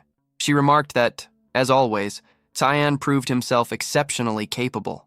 Not only was he far stronger than any other assassin from the Mist, but he had also managed to negotiate directly with the Chancellor. Beyond that, his mental strength allowed him to wield the magic sword without losing himself. He truly deserved the title of successor, if only he didn't keep stirring up trouble. Cyan replied that he understood her words, though he made one thing clear. He would never let himself be a victim. Anyone who dared to harm those close to him would be crushed without hesitation. Sarika took that as his way of saying he wanted her help to protect the people around him, and she said she understood. Before leaving, she added that she trusted his judgment, but reminded him not to forget to take care of that person. Once she was gone, Kellen nervously asked what Cyan intended to do with him, and whether he planned to kill him. Cyan answered that death was far too easy of a punishment. Desperation flashed across Kellen's face. He shouted that if Cyan thought he could make him talk, he was mistaken. But Cyan calmly said there was no need. He already knew Kellen served as Ishel's right hand. The man froze, completely thrown off. How could this boy possibly know that? But Cyan remembered him perfectly from his past life, always standing beside his brother, loyal to the end. He also remembered the bitter envy that had burned inside him watching them together during the wars. Still, Kellen was undeniably a problem. Killing him now would be the cleanest option, but that would immediately alert Eshel. No, he decided, it was better to use him instead, to turn this liability into a tool for his next move. Kellen, trembling, asked what he was doing. Cyan activated the psychic clone technique. A dense mist began to pour from Cyan's hands, seeping into Kellen's mouth, his eyes, his very mind. The scene shifted. A castle came into view, and inside, a man lunged at Erin with his sword raised. She blocked and countered, mocking that he'd have to do better. But in the blink of an eye, he vanished and reappeared behind her, pressing his blade to her neck, declaring victory. Erin sighed, telling him to drop the formalities and stop calling her Your Highness. She admitted defeat. She still couldn't match him. He apologized, calling her Your Highness again, and she told him to learn how to speak normally. Then, a loud impact echoed through the courtyard. Erin turned her head, saying someone was training intensely. Outside, Yelkin was taking blow after blow. One punch to the gut, a kick to the back of the knee, then being thrown across the ground. Cyan watched him and couldn't help but be impressed. For a man who was once just a worker, Yelkin could endure a surprising amount. His stamina was impressive. With the right guidance, he might actually become useful in the future. When Cyan asked if he was all right, Yelkin spat out blood and insisted he was fine. Cyan knew the training had to be harsh. At any moment, someone could attack him again, just like what happened with Barrett. Yelkin then mentioned Kellen, asking if he might become a problem later. Cyan assured him there was nothing to worry about. Kellen was on their side now. The story then jumped back to the moment when Cyan had absorbed that strange energy. Yelkin had been there, watching as the body collapsed to the ground. Cyan had thought to himself how exhausting it was. He hadn't performed that technique in ages. That ability, the Shadow Psyche, was a dark element spell ranked at level 9. The spell created a new shadow personality inside its target, granting Cyan complete control over them. Even in his previous life, he had only used it once. He turned to Kellen and ordered him to introduce himself. The man bowed slightly and stated that he was Kellen Dagos, a guardian from the Knight of Eli's. He explained that he had been sent to this city to observe Lord Cyan's movements. Cyan nodded, satisfied by the obedience in his tone, and asked who his master was. Kellen admitted that he had once served Lord Eshel, but now pledged his loyalty to Lord Cyan. Cyan accepted his submission without hesitation. Kellen's first assignment would be to return to Eshel and report everything according to Cyan's instructions. Kellen immediately agreed, swearing to follow the commands without question. His determination was almost unsettling, and Cyan couldn't help but find it eerie how flawlessly the spell had taken hold. Moments later, Erin appeared and asked if he was training with the knight. Cyan answered simply that he was. She mentioned that she had been practicing fencing with Resumen ever since the recent incident. Cyan immediately knew what she meant. Everyone at the academy had heard about Barrett Rummel being found unconscious and beaten outside the infirmary. The worst part wasn't the beating itself, but the aftermath. Barrett couldn't speak about what had happened, and even worse, he had lost his ability to use magic altogether. Cyan expected Resumen to be pleased by the news, but his reaction was strangely neutral, almost concerned. Their conversation was suddenly interrupted by a familiar voice calling his name from above. Both of them looked up. Nana was literally flying through the air, shouting for her dad. Cyan froze, wondering how this was even possible.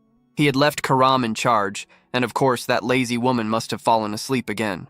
Erin grabbed Nana out of the air, demanding to know where this wild child had come from. The girl, however, just kept insisting that she had found her dad, pointing directly at Cyan. Erin's face twisted in shock, her mind racing as she tried to make sense of the situation. Since when, and with whom, had this happened? Cyan stood there like an idiot, scrambling for a way to explain himself. Time passed, and after a long and awkward talk, he finally managed to tell her everything. Erin sighed in relief when she learned the girl wasn't actually his biological daughter. Still, she admitted she hadn't expected Cyan to have such a soft side. Yelkin, on the other hand, was panicking. If anyone at the academy found out, they'd all be expelled. But Erin reassured him that she wouldn't tell a soul. Cyan looked genuinely surprised by her promise, though honestly, he should have gotten that assurance before confessing everything. Erin looked up and smiled faintly, saying not to worry about it. After all, it wasn't like she had any other friends besides them. The atmosphere, however, immediately soured at that. Cyan asked why she had made the promise in the first place. She said it was because she felt sorry for Nana. A being who was neither dragon nor human wouldn't be accepted anywhere else. The girl was lucky to have found someone like him. With that said, Erin added that she would have to visit his dorm from time to time. Not to see him, of course, but to visit Nana. Cyan agreed, but made it clear that everything had to stay absolutely secret. Erin lay awake, believing the secret belonged only to her and Cyan. In reality, it was a secret shared by 5 people. She rose, waved goodbye, and felt an odd thrill. The closeness to Cyan made her giddy. At home, Cyan took more scolding from Karam, who demanded he spill everything, magic sword and all. He told her to shut up, blaming her sleep for the mess. Dilkin suggested taking Nana out more often. Maybe the girl ran off because she'd been trapped inside too long. Cyan admitted it might be a decent idea. Above them, 2 winged figures flew, then paused as a white-haired man caught an odd scent and halted midair. The woman beside him addressed him as Lord Lucien. He noted a smell of weakness and realized they were nearing the Ruin Academy. They would delay their return. Something was nearby that shouldn't exist. On open ground close to Ruin, Dilkin warned Nana not to stray. The place was dangerous. Taiyan thought the outing had been smart. They were far from the academy. The secret felt safer, and Nana could enjoy fresh air. Karam ribbed him about playing house and joked about making the princess the mother. Suddenly, the air chilled. Karam warned that something approached. Lucian called the presence abominable. Dilkin shouted for Nana and barely shielded her from a slicing beam. Seeing the children safe, Cyan ordered everyone to stay behind him. The newcomers landed, 2 dragons, superior and imposing. Lucian tracked the source of the stench and declared the existence of that thing revolting. The red-haired dragon, Catalina, wondered how such an abomination had formed and if Cyan owned this mixed-blood child, and how he came to wield a magic sword. Karam bristled at being treated like an object, but Catalina dismissed her as a mere human plaything. Hermia snapped back, daring Catalina to seek death, then moved to attack. Lucian stopped her. They had no pleasure in battling inferior beings. Still, they insisted the half-dragon child must be taken for study. A mixed breed would be invaluable, and handing her over would spare everyone's lives. Cyan cut them off, ordering silence. Lucian recoiled at the boy's boldness. Cyan repeated himself, ordering the winged crocodile to stay quiet. Lucian's patience snapped immediately. Energy gathered at his fingertips, nearly forming into a laser blast, until Yulkin shouted for Cyan to stand back, assuring him not to interfere. Still, there was no denying how terrifying Lucian's attack had been. Lucian snarled, cursing how irritating it was to deal with inferior creatures. Cyan drew his blade, activating the 9th stance of the black mist as the magic sword materialized in his hand. The sight of him, charred, drained, yet unwavering, was almost surreal. Both dragons instantly recognized the energy radiating from the sword. It was the power of the exiled. Lucian muttered that the day had been full of surprises, though in the end the boy was still just another inferior being. He didn't even finish his sentence before Cyan was already at his side, appearing out of nowhere. Lucian barely registered the blur before a storm of strikes tore through him, forcing him back. Shocked and furious, he shouted that the human was reckless and charged forward, swinging his sword in a horizontal slash. A shockwave burst from his palm, forming a massive magic circle above Cyan's head. Cyan didn't flinch. He took the impact head-on, then vanished in a swirl of dark smoke, reappearing right behind Lucian. A second wave of slashes erupted, forcing Catalina to intervene. Her flame barrier ignited, shielding her ally. Lucian barked for her not to interfere, insisting this was his fight, but Catalina calmly replied that there was nothing to fear. There was no way a human, who lived barely a century, could shatter a flame refined for over 1,000 years. That confidence vanished when Cyan invoked the 8 petals. His sword blurred, 8 rapid cuts colliding against the barrier. In seconds, it shattered like glass. Catalina barely had time to register what happened before Cyan's blade tore clean through her body. Her form disintegrated into ash. Cyan stood still, breathing heavily, the fury in his eyes burning brighter than her flames ever had. Lucian froze, unable to comprehend what had just happened. This human, no, this thing, possessed power beyond reason. He demanded to know what Cyan truly was. No wielder of mere mist magic should have reached this level. When Cyan refused to answer, Lucian clenched his fists, declaring that he would treat him as a true opponent. A magic circle expanded beneath him as the air trembled. Cyan watched carefully. The man was activating polymorph. Wings burst from Lucian's back as scales rippled over his skin. The human shape dissolved into that of a colossal dragon. Razor eyes, vast wings, and scales that glowed like molten stone. He let out a deafening roar that shook the earth, but Cyan moved first. Leaping into the air, he muttered that this was the moment when Lucian was most exposed. He landed above the dragon's wings, the wind tearing around him. Lucian's pupils narrowed, realizing too late that the boy knew the precise weaknesses of the polymorph transformation. Cyan's blade drove straight into the dragon's forehead. Lucian's roar turned to panic. He called the act reckless, already thinking of retreat, but Cyan's smirk cut deeper than his sword. It was too late. Cyan unleashed the technique Giant Tree Root, driving it straight into Lucian's skull. A surge of black energy tore through the dragon's massive body, spreading like wildfire under his scales. Lucian's roar echoed across the sky before his body convulsed violently and crashed into silence. Sometime later, Yulkin called out for Cayenne, his voice echoing across the battlefield. When he caught sight of the scene, his face turned pale. He quickly covered Nana's eyes. Cyan had already butchered the dragon's carcass and was roasting its meat over an open flame. He muttered that dragon flesh was rare and valuable.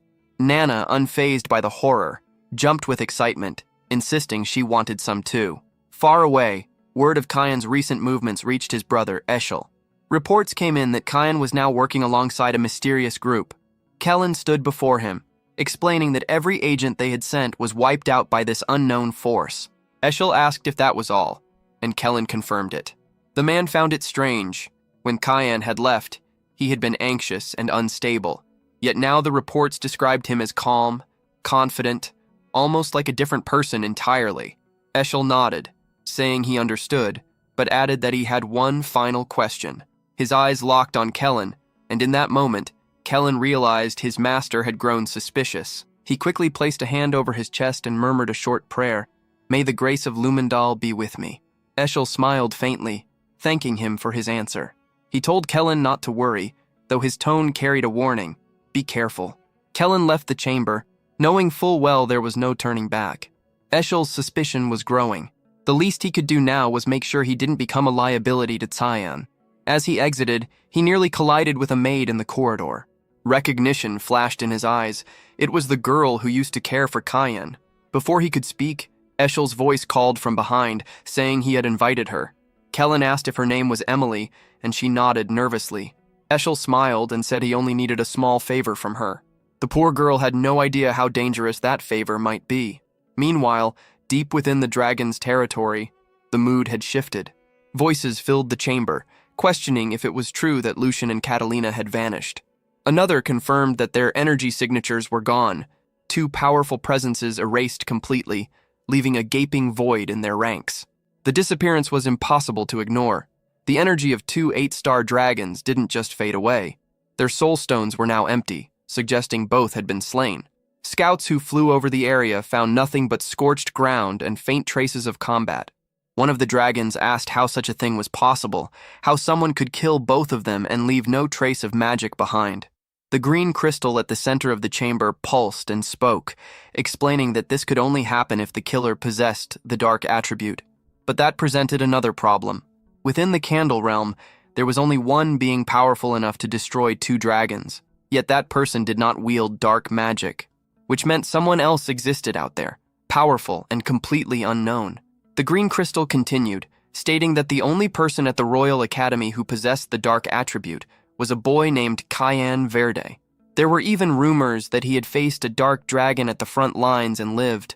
If those rumors were true, he could very well be connected to Lucian and Catalina's disappearance. Calling it an uncanny coincidence, the green crystal ordered vigilance. He instructed Luna Renraver to send his granddaughter to investigate the boy. And so, the conversation among the glowing crystals ended, voices of unseen powers discussing Cayenne's name, while their true identities remained hidden in the dark. Back at the royal dormitory, Erin wasted no time dropping by Cyan's room, this time carrying a cake. She announced it as a gift for Nana, who nearly jumped with excitement, but it wasn't just a cake. She had brought an entire cart packed with presents, enough to fill the table and then some. Cyan sat quietly as the two enjoyed themselves. For now, things were peaceful. Erin and Nana seemed to be getting along, and the atmosphere was light. Still, the calm wouldn't last. If dragons truly had the ability to sense Nana's presence, it was only a matter of time before they came again. He swore he wouldn't let anyone close to him be harmed. This life was his, and he would live it on his own terms, and when the time came, he would crush Eshel and everything connected to him. Across the table, Erin turned her head and noticed Cyan's faint smile. She asked what had him so amused. He said he'd just thought of something interesting. The scene shifted to the garden of House Verde. A voice greeted Eshel, noting it was the first time they'd seen him since graduation. It was Prince Louis XIV, who praised how well Eshel seemed to be doing. Eshel returned the flattery, claiming it was all thanks to His Majesty's guidance. The prince told him to stop wasting his talents out on the fringes. He'd heard Ellie was moving across the continent. Eshel smiled, saying he was quite concerned about her activities. The prince pressed further, asking if he wasn't worried she might become a threat. Eshel's tone darkened, asking whether the prince was losing his sense of discretion. But the prince, Sevios, dismissed the notion, saying there was no need for discretion between them. Then he shifted topics, asking whether Kyan wasn't Eshel's brother. He explained that his father had taken interest in the boy, even considering marrying him off to Aaron. The prince didn't see what Eshel found so troubling about that, claiming the girl was useless anyway. Eshel warned him not to underestimate her. Given the right influence and opportunity, she could prove herself valuable. Sevios chuckled, saying he always enjoyed how productive their talks were. Their relationship was certainly strange, the kind of back and forth that could almost end in a kiss. The prince poured them both a glass of wine, offering one to Eshel. As they drank, Eshel's attention shifted to the knight standing behind the prince, someone unfamiliar. The prince noticed his curiosity and explained that the man was a talent he'd discovered in the slums. Eshel studied him carefully, remarking that, even among precious stones, this one looked particularly refined. The man stepped forward and introduced himself as Boris Lehelman, offering his service to the prince. Time jumped forward, 2 years gone in a blur. During that period, Eshel had kept a low profile, quietly maintaining his influence. Just when he'd settled into the rhythm of the academy, Ellis returned. Elsewhere in the royal castle, a knock sounded on a heavy door. Ellis entered the chancellor's chambers, greeted by Candle, who commented that it had been a long time since their last meeting. He asked how her travels had gone. Ellis replied that they had been enlightening. She had visited the city of Perwina. Candle noted that Perwina was no easy place to adapt to, especially for a human. Ellis agreed, saying it had taken her an entire year to grow accustomed to it. But she went there to understand the balance and harmony people often spoke of. Candle smiled faintly, reminding her of what he'd told her long ago, that wherever she went, prosperity would follow. That was why Elise had always been cautious about where she truly belonged. Candle didn't completely grasp what she meant, though he seemed to understand enough to note that she had likely reached a conclusion. She nodded, saying she intended to join the Order of Light. The Chancellor remarked that she seemed determined to preserve the family's name. Elise answered that someone had to carry that burden. Her voice softened as she mentioned her younger siblings, especially Kyan, describing him as an extremely shy boy. The old man burst into laughter, leaving her puzzled. He found the thought of Kyan being shy rather amusing. And then, as if summoned by their words, Tyan appeared, commenting that it was quite insensitive of their beloved chancellor to laugh at him. Both turned around to see him standing there. He hadn't changed much, just taller, leaner, but still with that same deadpan look, like someone trying not to laugh at the wrong time. He said he had missed his sister. As they walked outside, Elise remarked that he had changed a lot since the last time they met. He was already her height and would probably outgrow her soon. He teased that maybe she had gotten shorter, earning an immediate scolding. It was July 2nd, 1988, a date Kyan would never forget. It would be the last time he saw Elise alive. Something about that day felt heavy, like the calm before a storm. Elise mentioned that the semester had ended and asked if he planned to visit home. Tyan said there wasn't much point. With her gone, no one would welcome him. She seemed confused, asking if that was the reason he hadn't returned in 2 years. He knew the truth. Ixchel's presence made it dangerous, and the Duchess still wanted his head. Worst of all, their father did nothing to stop it.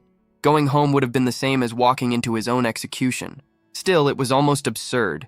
The boy who had slain 2 dragons was now afraid of a duchess. But fine, the Ixchel part made sense. Elise then asked whether he got along with Krantz. Tyan answered that it was impossible. When she asked why, he said it was obvious. Krantz had spent his entire life trying to kill him. Elise's face fell. She clearly hadn't known. Yelkin stepped forward, confirming what Tyan said. Tyan explained that Yelkin was his guardian. Poor Elise had thought he was just some eccentric follower who tagged along because he was too weak to do anything else. Only later did she finally piece it all together. She admitted that while all of this was happening, she had been in Perwina, completely unaware of the chaos back home. Tyan told her not to blame herself. The real culprits were the Duchess and Krantz. They were the ones behind everything. But her expression suddenly shifted. He noticed the change and asked what was wrong. She blinked, as if shaking off a memory, and told him it didn't matter anymore. It was all in the past. Krantz had never once shown regret for what he did. Without warning, Elise pulled him into a tight embrace. Tears streamed down Elise's face as she told him he didn't have to bear such a heavy burden alone, that whenever he needed help, he could rely on her. Tyan promised that from now on, he would be the one protecting her. But suddenly, she pulled back, saying she couldn't stay any longer. Something urgent had come up and she needed to take care of it. Still, before leaving, she told him to take care of himself. Yelkin, standing nearby, felt a strange chill run through him. Elise turned to him, giving him a firm hug and thanking him for looking after her brother. Yelkin started to protest, insisting he wasn't babysitting a troublemaker, but Cyan quickly silenced him with a glare. Time passed, and Elise prepared to leave. Though Cyan smiled, he knew it had been a long time since he'd seen her so serious. The memory shifted. Years earlier, Cyan stood in a training yard, taking hit after hit from a sword. Krantz loomed over him, calling him a worthless bastard and ordering him to get up. Cyan, bruised and exhausted, muttered that there was no need for such insults. Krantz had already won, but Krantz responded with another blow to the face, telling him to shut up. The beating only stopped when someone's voice cut through the air. Alex appeared, demanding that Krantz stop immediately. She demanded to know what he thought he was doing and ordered him to apologize to Cyan at once. From her tone alone, Cyan knew this would create chaos at home. Still, maybe that chaos would finally expose the truth about the people surrounding her. Maybe it could change her fate. Later, someone handed Cyan a small stack of letters. Yelkin mentioned that one was from the academy, another from the cleaning staff. Cyan picked up the black envelope and said the last one must have come from the imperial court. Yelkin peeked at the seal and confirmed it. Both he and Karam looked curious about what the court wanted. Cyan opened it, saying it was simply an invitation to a banquet. The black letter, however, told a different story, an assassination order. The target was Draenian Nephilis, scheduled to die during the banquet. The name stunned everyone. Draenion was the emperor's younger brother. His death would send shockwaves through the entire kingdom. Karam asked if Cyan planned to attend. He said yes, there were things he needed to take care of, but he couldn't help wondering why Dan Woolman had given him this mission. In his previous life, this job had gone to someone else. Karam noticed that the banquet invitation was signed by Aaron himself. She smirked, joking that Cyan had finally received a love letter. Cyan immediately activated sword manipulation, and the blade's tip sliced through the air, stopping just short of her head. She stumbled back, landing face first on the ground. Before she could retaliate, a small voice called out from behind them. "Dad, I'm hungry." Yelkin froze, and Cyan's face changed instantly. Neither said anything, but it was obvious what had happened. Nana had grown, and fast. Meanwhile, outside the castle walls, a carriage pulled up to the gates of House Verde. Servants rushed to open the doors. Miss Elise stepped out, and the butlers greeted her, murmuring about her sudden return. But Elise brushed past them, asking where the Duchess was. The Duchess sat quietly, reading, when a violent knock shattered the calm. The door burst open, and Elise stormed in. The Duchess greeted her with a smile, remarking how long it had been and asking how she'd been doing. But before she could finish, Elise's hand cracked across her face. The sound stunned everyone in the room. A butler shouted in confusion, demanding to know why the guards weren't doing their jobs. From the floor, the Duchess glared up, asking if Elise had lost her mind.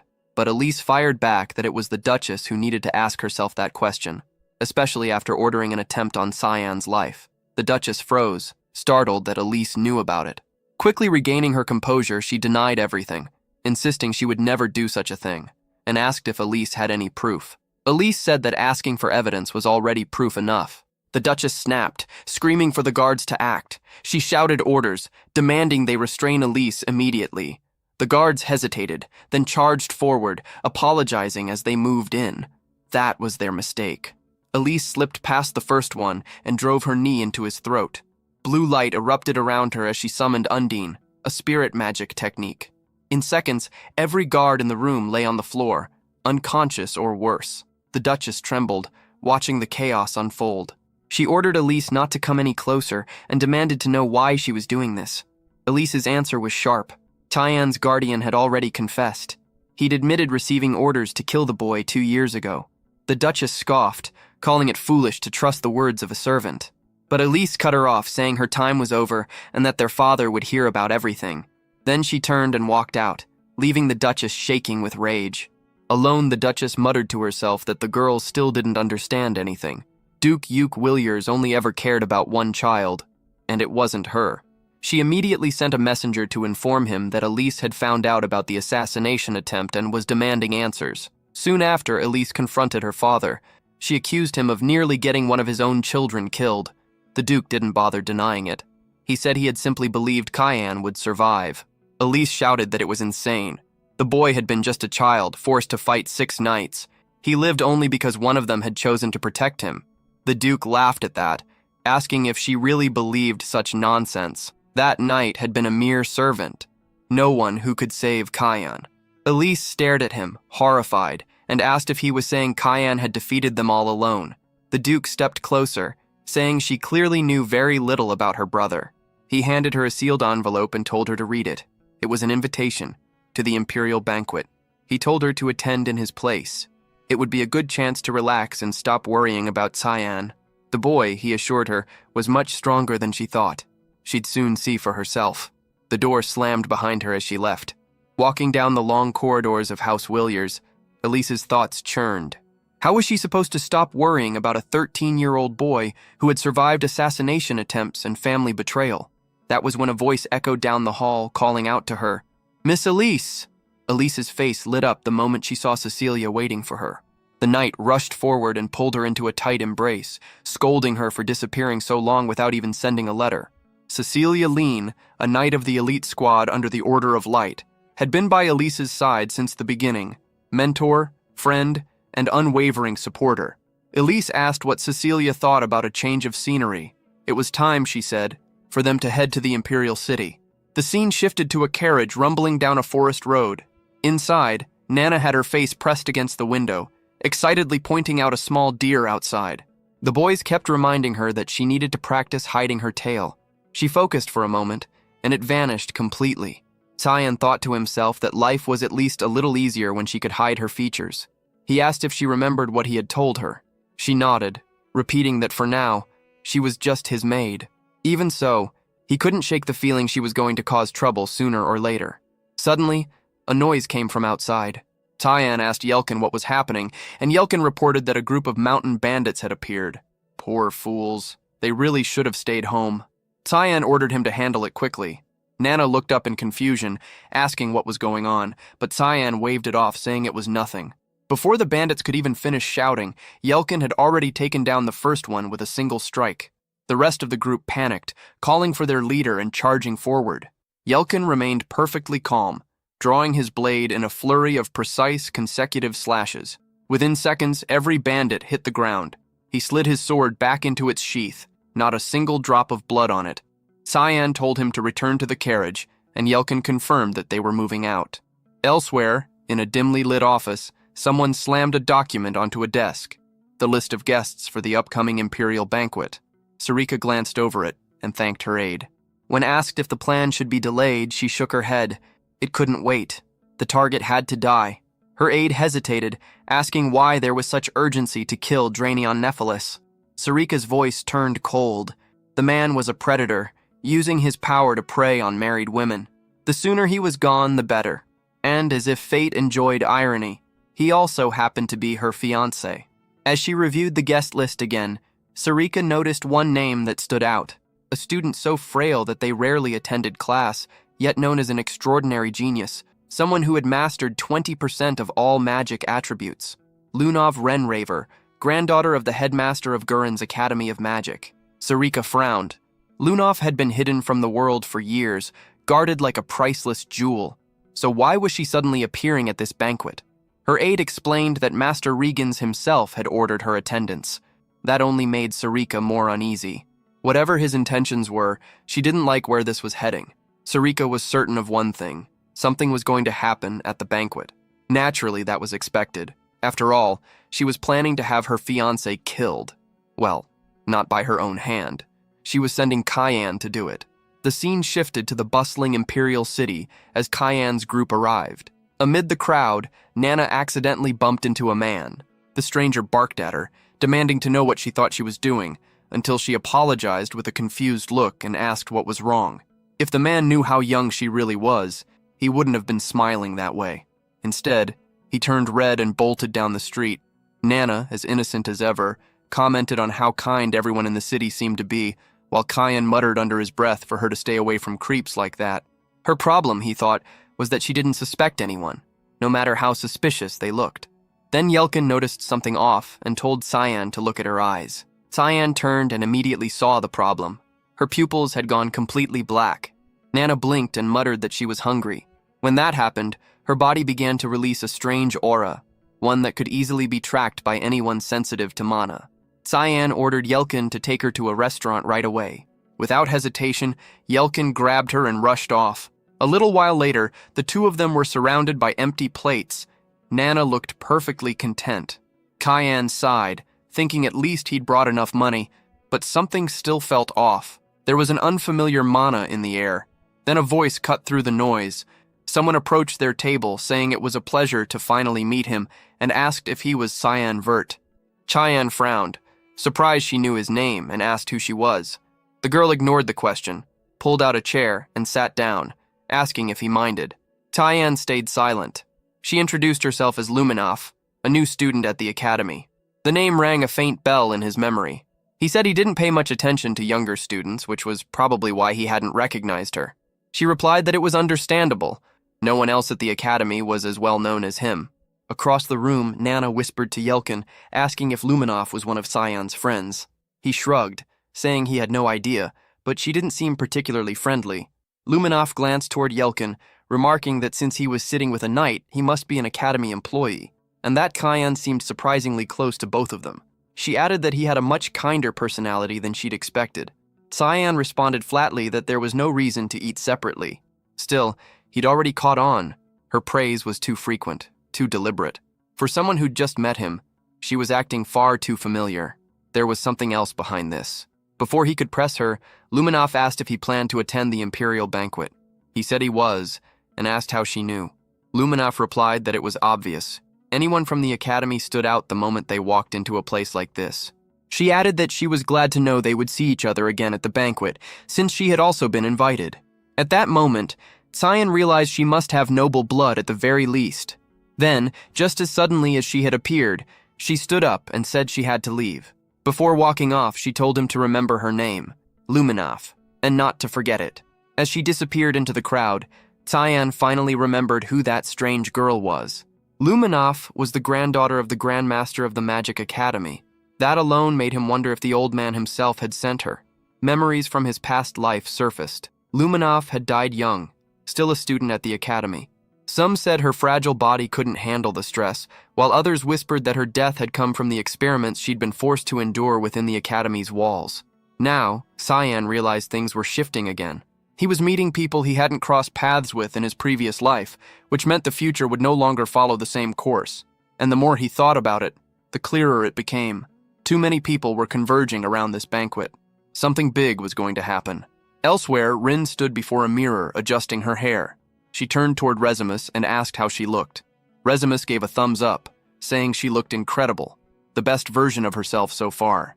Then she sighed, asking how long Rin planned to keep this up. Since she'd already tried on more than a dozen dresses, Rin picked another gown anyway, insisting she still wasn't satisfied. Resumen rolled her eyes, teasing that Cyan would definitely approve of this one. Rin turned around quickly, demanding to know what her dress had to do with him. Resumen only shrugged, saying it was obvious. After all, Rin had been the one who sent the invitation. The poor girl froze, cheeks burning, unable to respond. Then a maid entered, carrying a small box, a gift from Prince Luanel. Rin blinked, confused. It wasn't like her brother to send presents. Resumen admired it, saying Cyan would definitely think it was wonderful. Time passed, and soon the long-awaited banquet finally began. The grand hall was alive with nobles mingling under the glow of chandeliers. Cyan leaned against a wall, hands in his pockets, quietly observing everything. He glanced to the side and remarked that if Kellen was there, Estelle couldn't be far behind. Kellen confirmed it, saying Estelle was currently with Prince Luanel. Then his tone changed. He said there was something Cyan needed to know. Cyan asked what had happened. Kellen explained that he had a bad feeling, that many people, including himself, were in danger. Estelle had ordered him to leave the imperial city before the banquet began, claiming things were about to happen for the sake of a greater cause. Cyan's thoughts darkened. Could Estelle have been behind the bloody banquet from his past life? Kellen expressed concern for Cyan's safety, urging him to leave. Cyan dismissed it, telling him not to worry and to get out of the city immediately. After one last uncertain look, Kellen obeyed and disappeared into the crowd. Left alone, Tyann exhaled, his expression unreadable. Whatever this small mess was, one thing had become clear. Estelle was a far bigger piece of filth than he'd ever imagined. Harem asked if Tyann was actually concerned about innocent lives. Tyann replied that he wasn't. He simply found the chaos unfolding tonight mildly entertaining. Still, it meant one thing.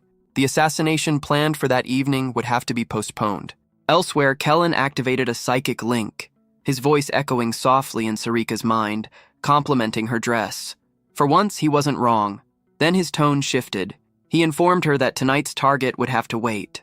When she asked why, he explained that new information had just reached him. The entire place was about to become a slaughterhouse. He couldn't give details. There wasn't enough time, but told her to stay alert and watch what unfolded. She pressed him for assurance, asking if he was certain and whether his source was reliable. Kellen said he knew exactly who was behind this, and that he was sure. Still, she shouldn't worry too much. With some luck, her charming fiancé might end up among the casualties. Her cheeks flushed, and she demanded to know how he knew about her engagement. Kellen didn't bother answering, simply turned away and said he had work to do. Moments later, a familiar voice called Sarika's name. She turned and found herself staring at Elise, radiant as ever, claiming she had missed her. Sarika asked what she was doing there, and Elise said she came to clear her mind. But now, Sarika was more worried than before. If Elise stayed, she'd be caught in the middle of what was coming.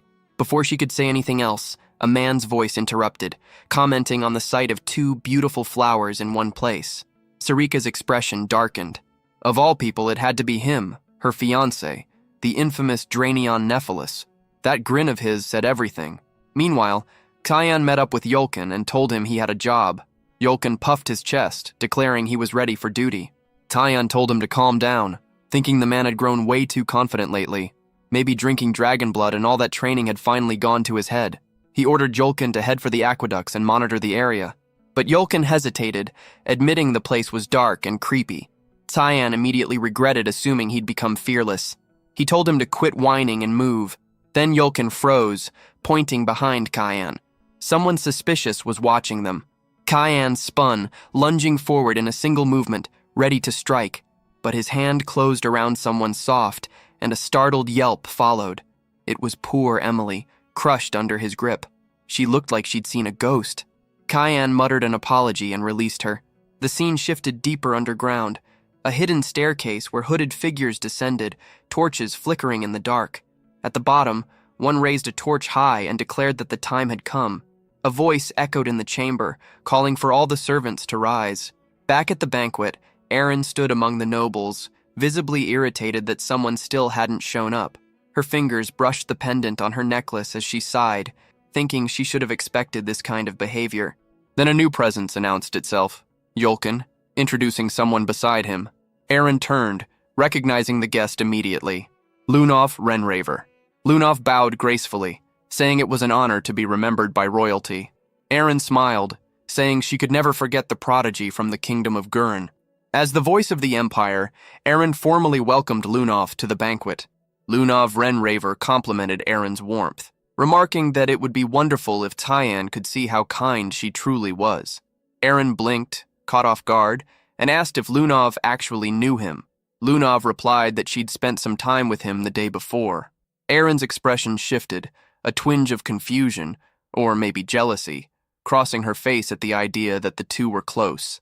Unfortunately for her, she didn't just think it. She said it out loud. Lunov's lips curled into a teasing smile. It was exactly as she'd suspected. She leaned in slightly, joking that Erin must have a crush on Tyann.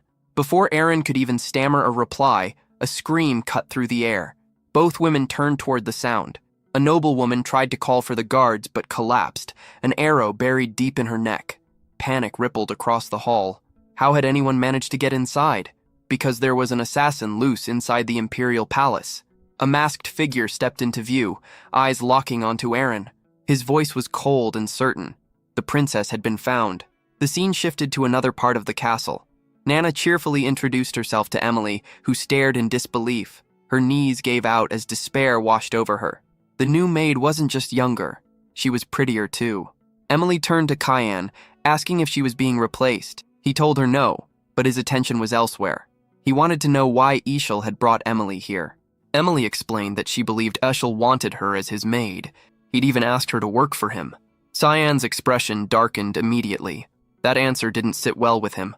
A flash of memory surfaced.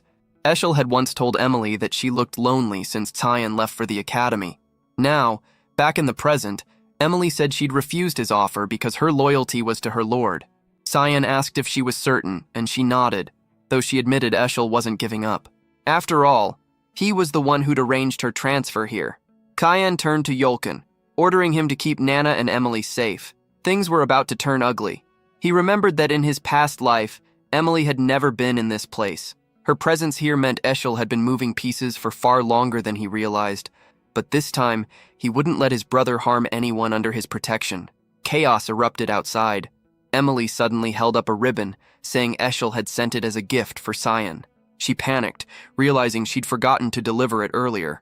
Nana frowned, sensing something was off. From the small crystal attached to the ribbon, a red liquid began to seep out, and it carried a distinct metallic scent. Elsewhere in the castle, a sword slid free of its sheath. Eshel stood beside Prince Luenel, declaring that everything had begun. The prince smiled, saying the day they'd been preparing for had finally arrived. Eshel praised the knights the prince had sent, noting that their recipients must have already received their gifts. The prince's smile widened. With this, he said, the empire would rise from its decline. Eshel agreed. It was time to show the world who the empire truly needed. Back at the banquet, chaos spread like wildfire. Voices shouted for everyone to move toward safety. Eren was at the front of it, urging people to flee while the guards held off the attackers. Linev grabbed her arm, insisting that she run too. Eren shook her head, saying she couldn't leave until everyone else was safe. Her friend refused to leave her side, promising to help. Eren gave a brief nod of thanks. Meanwhile, the masked assassin tore through the palace guards with brutal efficiency, cutting down anyone who stood in his way. A scream tore through the chaos, and when one of the knights turned, he saw more enemies flooding into the courtyard. Another soldier was cut down before his eyes, and panic set in. He froze, unsure what to do, until someone shouted for the commander. Reports came in fast. The entire area was swarming with mandrakes, high-level monsters, the kind that should only exist on the front lines. So why were they here? As the commander stood there, paralyzed by uncertainty, one of the mandrakes suddenly exploded into pieces. The shockwave blew past him, revealing Sarika, standing tall and fierce, ordering the men to evacuate. The commander, still processing what he was seeing, stammered out a question, asking if she was an academy instructor. He didn't notice the shadow creeping up behind him until a blade flashed past. Eris appeared out of nowhere, cleaving the attacker cleanly in half. She told him to run and leave the rest to her. That was raw, unfiltered power. The commander didn't hesitate this time. He yelled for all knights to fall back and aid in the evacuation, but the mandrakes didn't stop. They charged from every direction. Sarika and Eris braced themselves, ready to meet the next wave head-on. Then, out of nowhere, one of the creatures sprinted past them, ignoring the two entirely. Its trajectory made it obvious it was going straight for Princess Eren. Sarika shouted that the princess was the target. Eren turned just in time to see death coming for her, but before the mandrake's strike could land, the general threw himself in the way. He ordered his men to protect the princess, and then blood sprayed across her face. Eren's scream caught in her throat as the realization hit. The general was dead. Captain Morris had fallen, and though he wasn't exactly a fan favorite, it was still a brutal sight. Eren dropped to her knees, pleading with him to hold on, but his eyes were already empty, his expression still rigid, even in death. Tears welled up as she blamed herself. This was her fault. All of it. Then, a deafening explosion shattered the air. Lunov raised her staff, channeling a massive surge of magic. A torrent of water collided with a gust of wind, forming a tidal wave that tore through the battlefield. Eren watched in disbelief. Fusion magic, from a second-year student. It was incredible. Lunov told her there was no time to admire it. The general was gone, and if Eren wanted to live, she had to move now. Reluctantly, Eren nodded. The mandrakes were advancing fast, their twisted forms filling the courtyard. The guards shouted for her to retreat, assuring her they would hold the line. They wouldn't let the captain's sacrifice mean nothing. Lunov yelled again, urging her to go. Eren shut her eyes, whispering that she would never forget his sacrifice. Suddenly, a golden light enveloped the knights. Aaron's voice carried across the chaos. She had cast a temporary barrier to counter the mandrake's poison. Even a single touch could be lethal, and this would protect them for a while. She ordered that none of them were to die. The men smiled grimly, thanking her. But in their eyes, everyone could see it. They knew the odds. Still, they charged forward anyway. Swords clashed, the air filled with the sound of steel and screams. One knight was impaled through the chest, his body flung aside like a rag doll. Eris shouted for everyone to move and unleashed a freezing spell that turned the air white. Ice spread across the battlefield, halting several mandrakes mid-strike. She sprinted toward Aaron, telling her it was time to leave.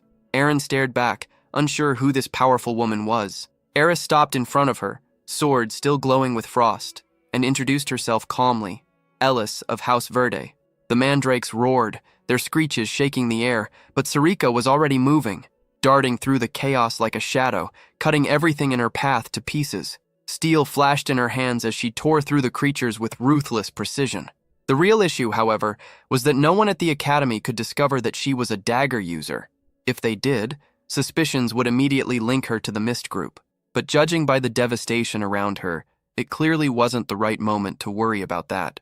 She channeled her mana and unleashed a familiar technique, the same one Cyan had used before, the 8-petal strike. 8 swift, overlapping slashes carved through the air, and within seconds, the mandrakes stopped moving altogether.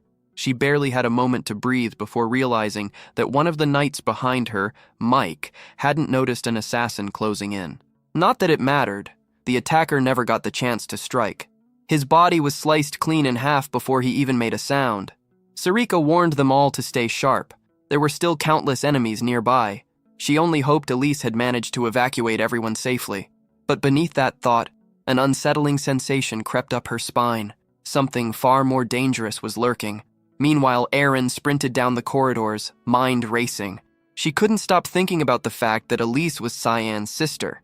And worse, she realized she had no idea where Cyan himself was in all of this. Her thoughts were cut short as the wall beside them exploded outward. Dust and debris filled the hall as a massive creature crawled through the opening. Elise narrowed her eyes. This was too deliberate. The monsters weren't just appearing randomly. Someone was directing them, and this one wasn't ordinary. A crawler, a high-level night monster. Aaron reacted instantly, summoning chains that snapped around the creature's legs, anchoring it in place. Lunov followed up with a blazing fire lance that crashed into its chest. The crawler staggered, caught between restraint and defense. Elise couldn't help but be impressed. These two girls were anything but weak, but she couldn't let them outshine her either. It was time to remind them that she was still a knight of House Verde. The creature roared, unleashing a wave of blue energy in retaliation. Lunov raised a barrier of pure mana, the impact shaking the room. Behind that shimmering wall, Elise appeared, calm, steady, her blade humming with power. Before striking, she muttered her vow. As a knight of House Verde, this creature would regret ever crossing her path. She infused her sword with water mana, forming a gleaming blade of liquid light, and with a swift swing, she severed the crawler's arm clean off. Back in the main hall, Sarika stood amid silence. The bodies around her were still. The last of the enemies had finally fallen. She stepped closer to one of them, pulling off a mask to inspect it. Something didn't add up. Their movements had been too mechanical. Then she froze. The face beneath wasn't alive at all. These assassins weren't human. They were puppets. Controlled corpses animated through a long-forbidden spell. To command so many at once, the caster would need extraordinary power and meticulous preparation. This wasn't the work of a single person. Someone was orchestrating something massive, perhaps even the start of a war. Elsewhere, exhausted knights caught their breath as the battlefield quieted. One of them asked if that was finally the last of them. A man dropped to his knees, sword clattering against the floor. 2 knights rushed over, addressing him as Your Majesty, asking if he was unharmed. The king waved them off, insisting he was fine, grateful at least to have loyal men by his side. Eshel stepped forward, offering assistance, saying he'd ensure His Majesty's safety. A blond man stood nearby, simply watching, his expression unreadable. With a faint smirk, he assured the king that the knights could handle the rest. There was no need for His Majesty to concern himself. They would keep a close eye on everything. Back in the corridors, the crawler collapsed, dead at last. Elise looked around, confused. Where were all these monsters coming from? Before anyone could answer, more assassins poured into the hall, surrounding them once again. And in another part of the castle, far removed from the carnage, Emily nervously held out Eshel's gift,